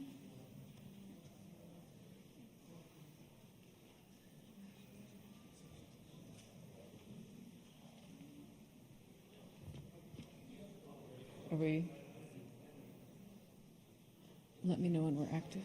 Are we active? All right. Yeah, please vote now. It looks different than it typically does. Okay. It knows your names. Huh. All right, motion passes, 85 yes, 25 no. That is a 2/3 majority, and so this petitioned article has been laid on the table.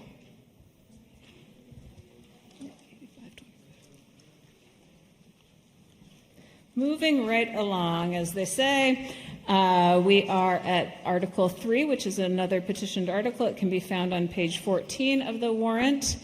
And the maker of the motion, I believe, is Lisa Lyons. Do you want me to just start reading the motion? Yeah, you're going to make the motion. It'll be seconded. We'll hear the reports, and then you'll have your time for presentation. Okay, petitioned Article 3. To see if the town will adopt the following resolution. Asking town meeting to request the town manager through the select board adopt a Government Finance Officers Association procedures for presenting annually the Stoughton financial conditions using a current financial policies manual. Whereas capital project articles are put before town meeting without a clear picture of how it relates to the goals and overall financial outlook of the town. Whereas town meeting members have been restricted, as evidenced here tonight, Please from don't add any additional discussing- text. You must read it as it's printed in the warrant. That's what we're voting on. Whereas town meeting members have been restricted from discussing how a capital spending article impacts our budget. Whereas Town of Stoughton will become eligible for more grants and improved bond ratings by entities outside of Stoughton. Whereas future debt exclusions would have more widespread acceptance by voters who have gained greater confidence in the projects that have been designed prudently. Now, therefore, be it resolved to ask the Town of Stoughton to request the town manager through the select board to present financial reports and budgets as prescribed by the Government Finance Officers Association, set forth in the presentation by Association of Town Finance Committees dated November 2nd, 2024, titled GFOA Distinguished Budget Award, A Guide to Best Practices, or act on anything relative thereto. Is there a second?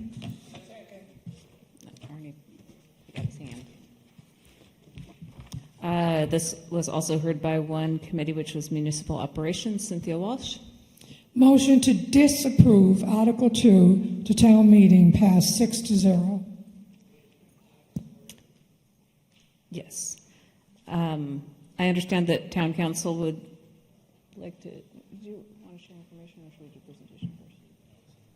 Okay, so I understand that town council would like to share some information relevant to this article. So thank you, Madam Moderator, and through you to the meeting. Echoing some of the comments I made on the last article, this one's a little bit different. The first point, it is a resolution. It's not a binding, effective obligation upon anybody or town within the body, body within the town. But different than the last article, this one suggests to impose certain, albeit non-binding, obligations on the select board through the town manager, et cetera. And so it presents a different issue. And so I wanted to read just a very brief section from an Attorney General opinion. This is November 28th, 2022, and it's case number 10598.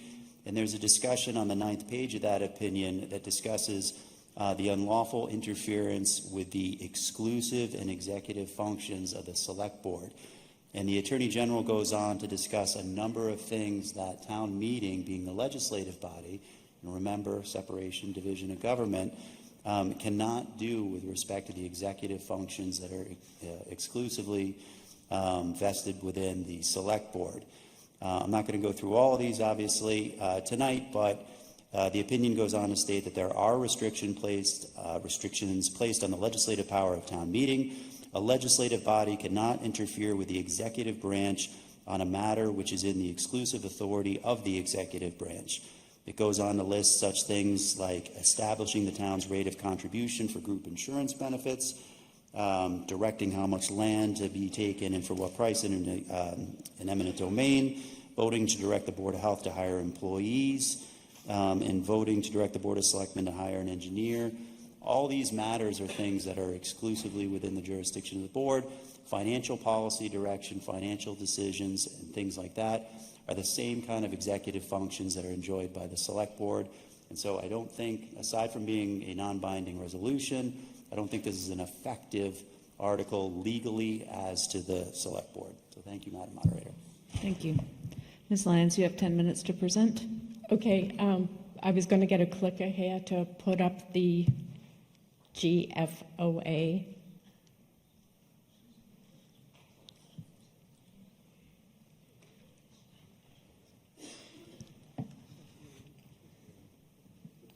Thank you. Thanks. Is that turned on?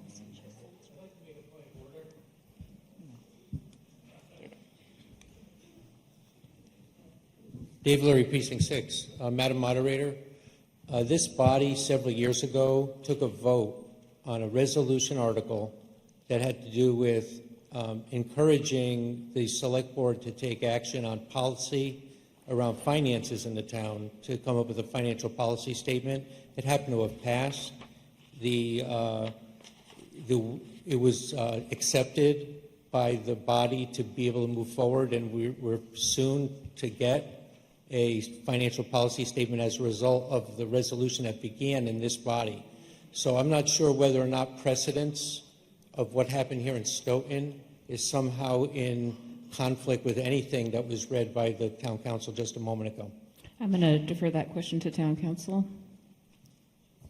Sure. Thank you, Madam Moderator. So a prior vote of town meeting is not precedential in the way that we discuss it. You know, when we're talking about court decisions, it's not binding upon you. This body has the jurisdiction to take whatever vote it wants tonight. With respect to the matter before you, I did not say, and I would not say, that the town body cannot vote. You can vote. I just want you to understand what the significance of that vote is. And so if it's a non-binding referenda, it's really a sense of the meeting and nothing more than that. And so you can obviously proceed with the debate, question and answer, and with whatever this body decides is appropriate at this point.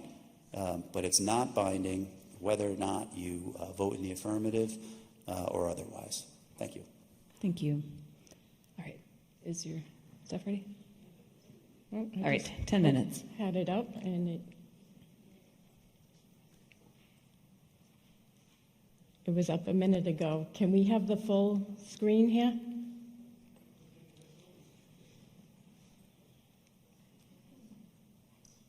There we go.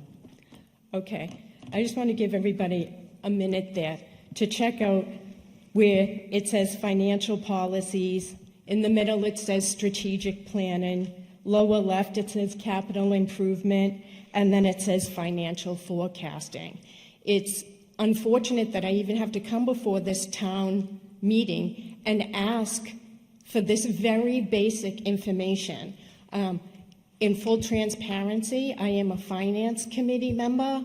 I happen to also be the treasurer for the Stoughton No More Tax Hikes campaign. I'm also, for a few short months, still on the Stoughton Redevelopment Authority, and I'm a member of this town meeting as well. And we as a town meeting members should be expecting what I'm about to discuss here in the next 10 minutes.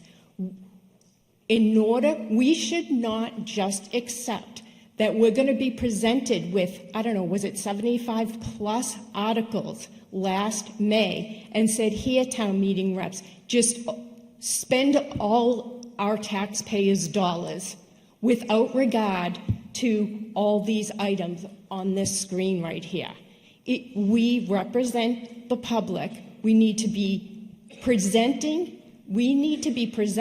with a report card for how our town is doing. And I don't mean an isolated report of a bond rating or where our free cash stands or where our debt stands. We need to have a complete report card like every parent gets from the schools, so they know where they stand, where we should spend our money, what's upcoming, and we can encourage our leaders to design projects with the taxpayer in mind and in conjunction with all the things a town has to accomplish for its citizens.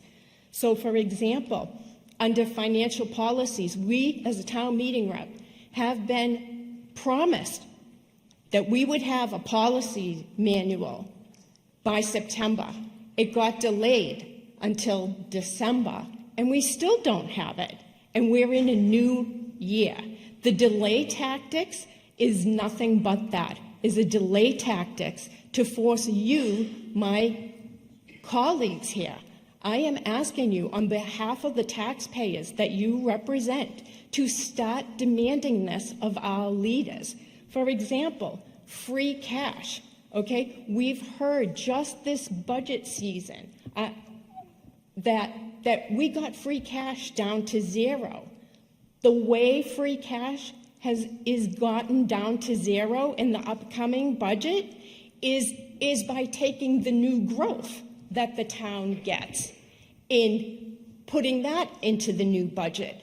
That's not really bringing free cash down to zero. I hope I'm making myself clear that this is why we need a complete report card presented to us at town meeting. So before we start, part of the best practices is before we start just voting on articles to spend millions upon millions of dollars, we should be asking and having a policy in place, putting a percentage of our new growth or free cash into a reserve fund, or otherwise sometimes called a stabilization fund. This is meant to offset future capital projects to be paid for inside the budget.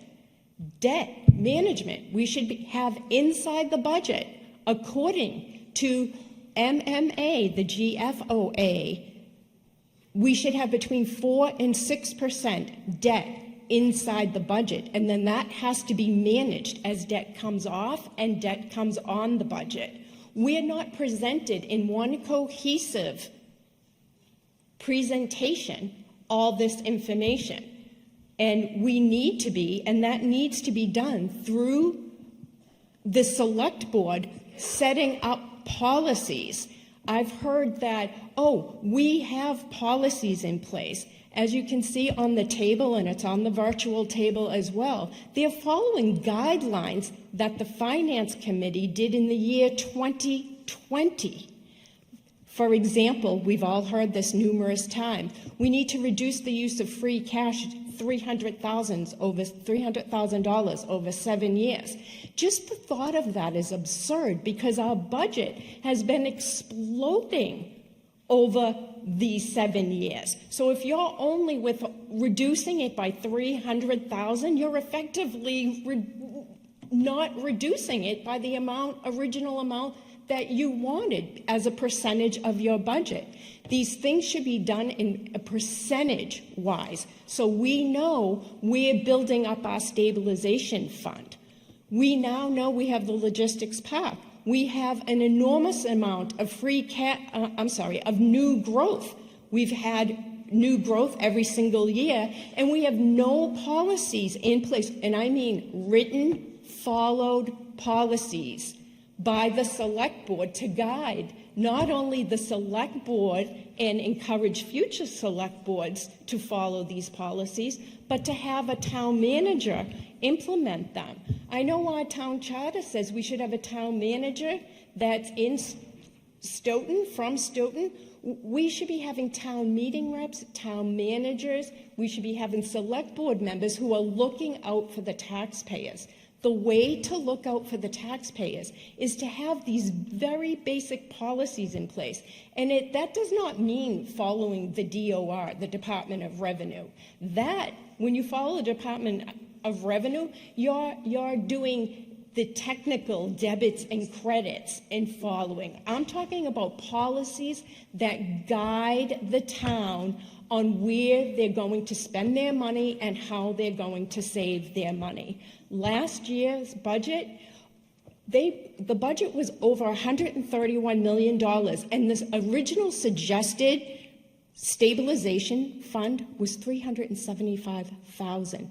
That is less than 1% of that budget. How do we ever expect to take care of our taxpayers and build these new schools, new fire stations, new police stations without this responsible action? We need to follow these basic policies. How many minutes do I have on the clock? Okay. I can let it. We should also have a capital improvement plan. The fact that I watched the school committee meetings, and one of the school committee members said, "How long is it going to take to do a capital plan for the schools?" And they said 2 months. Then why on God's green earth are we as a town meeting reps being told not to expect a combined capital plan until July 2026? Is that when the current leadership leaves this town? Is that okay for you as town meeting reps? That is not okay. It is not okay for you, it's not okay for your children, and it's not okay for the taxpayers that we represent. I strongly encourage you all to help me help the taxpayers. This is the way to get that done. And we have to be forecasting. That's part of where are we spending the money. None of us get to go outside and say we can go outside our budget. We as a town need to start living within our means. Thank you. Thank you. Now it's time for non-debatable technical questions. Carolyn Campbell. I'd like to make a motion, Carolyn Campbell, Precinct 4, I'd like to make a motion to lay this article on the table.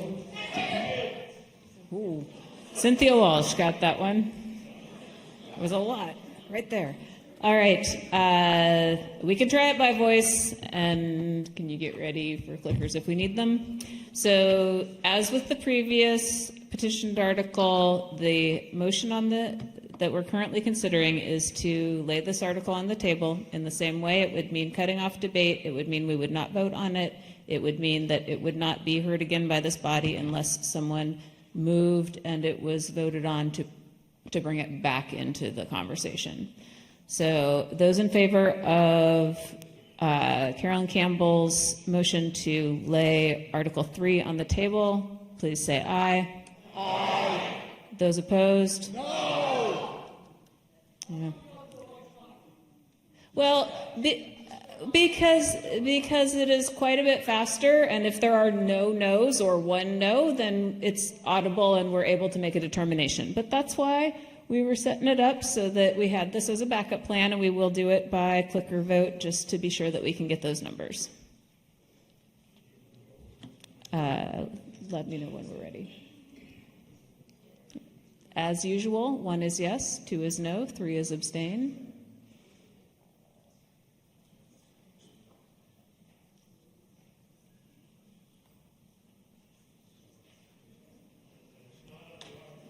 No, it's not up yet, so we're not voting yet. If your clicker's non-responsive, that is appropriate at this time. Are we voting to table? What we are voting on right now is Carolyn Campbell's motion to lay Article 3 on the table, which, as I've said, in the same way, would mean that we are not debating it, we're not voting on it. It's sitting over here unless someone makes a motion that is approved to bring it back. So you're not voting on the motion, on the article, excuse me. You're not voting on the article, you're voting on the motion to lay it on the table. Mostly I'm just filling time right now. Introduce yourself to a neighbor near you who you haven't met before. Do an icebreaker, something.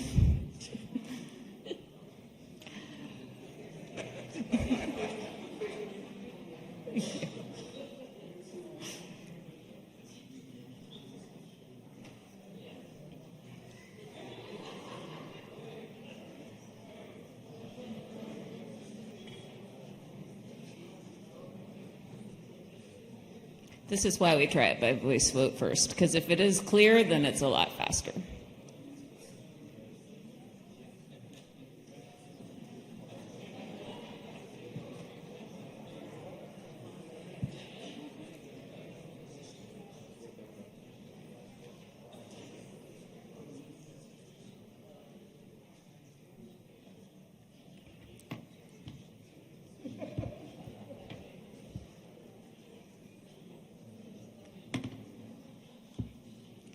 Calling in the big guns. The IT director's down here now.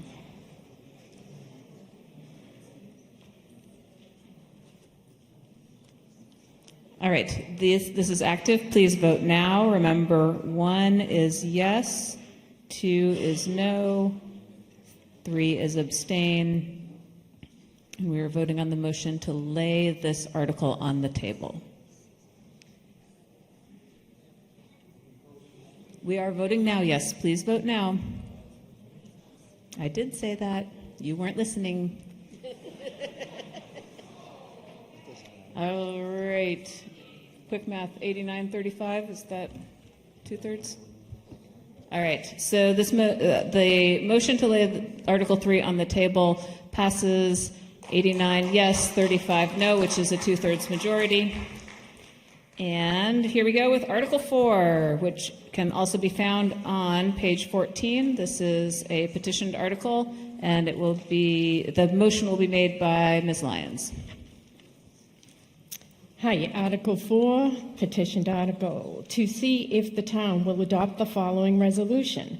Resolution asking town meeting to support a recommendation to the moderator for allowing all town finance questions and pro-con debate during article deliberations.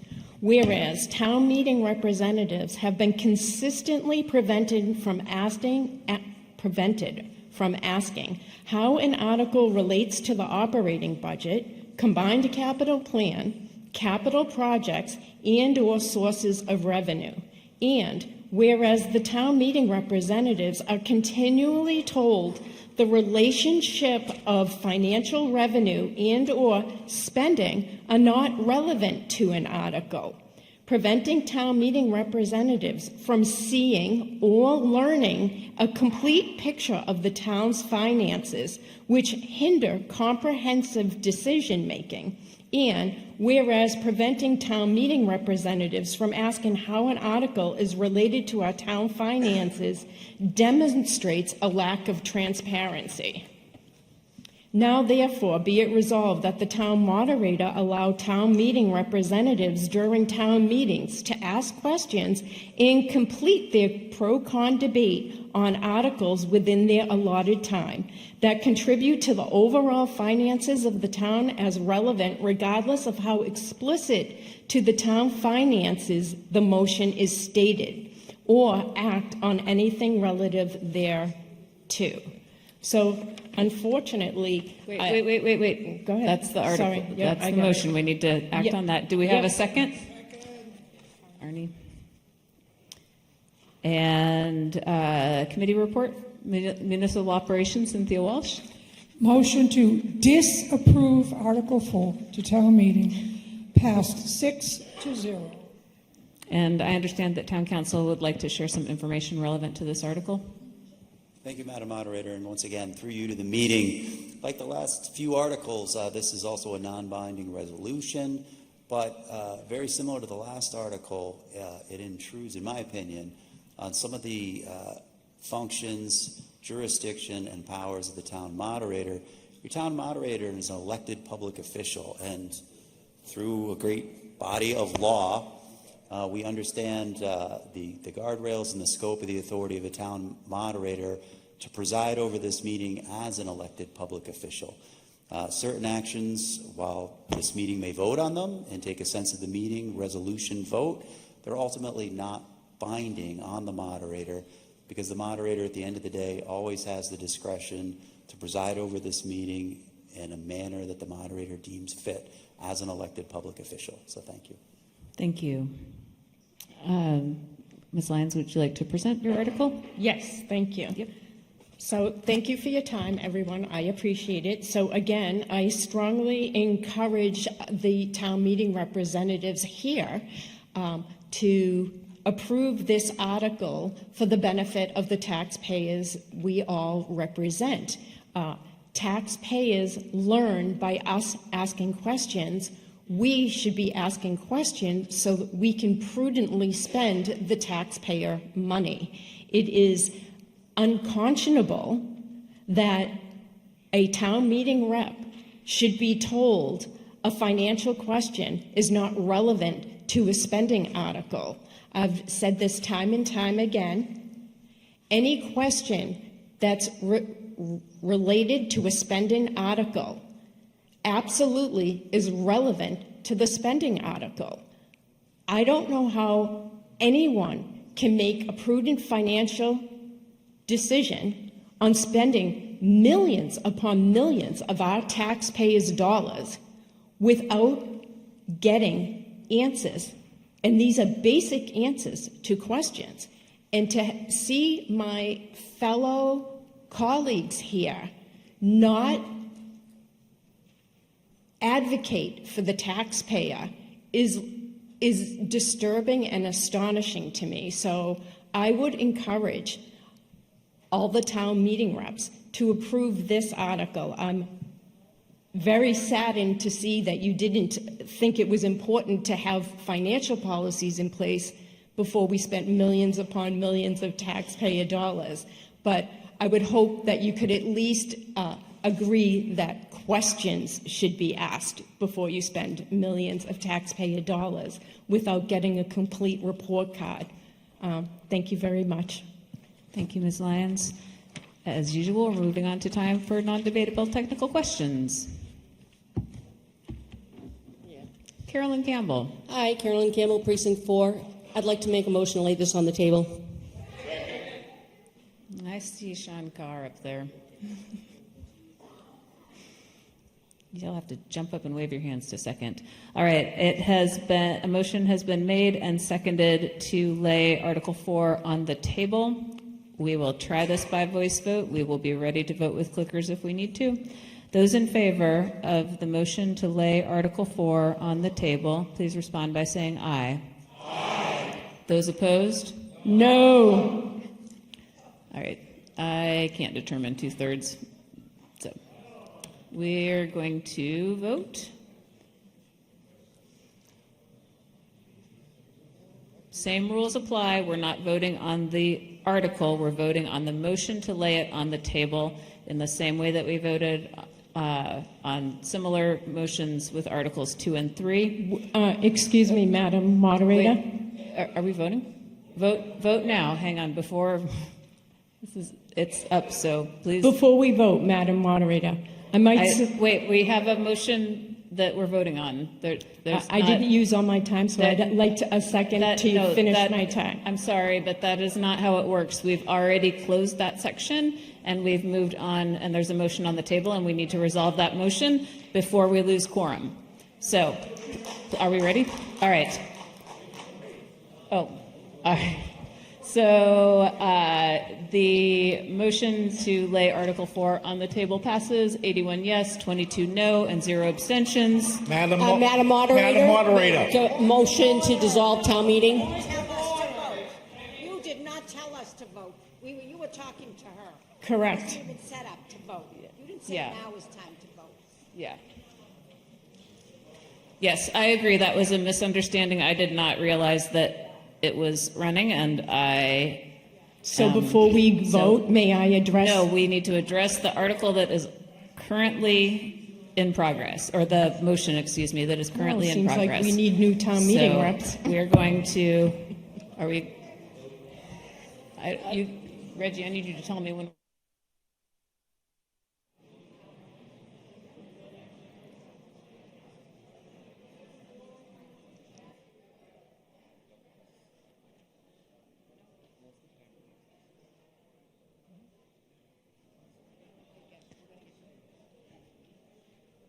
Now? All right, please vote now on the motion to lay Article 4 on the table. Voting is active. Please vote now. I want to make sure you can hear me.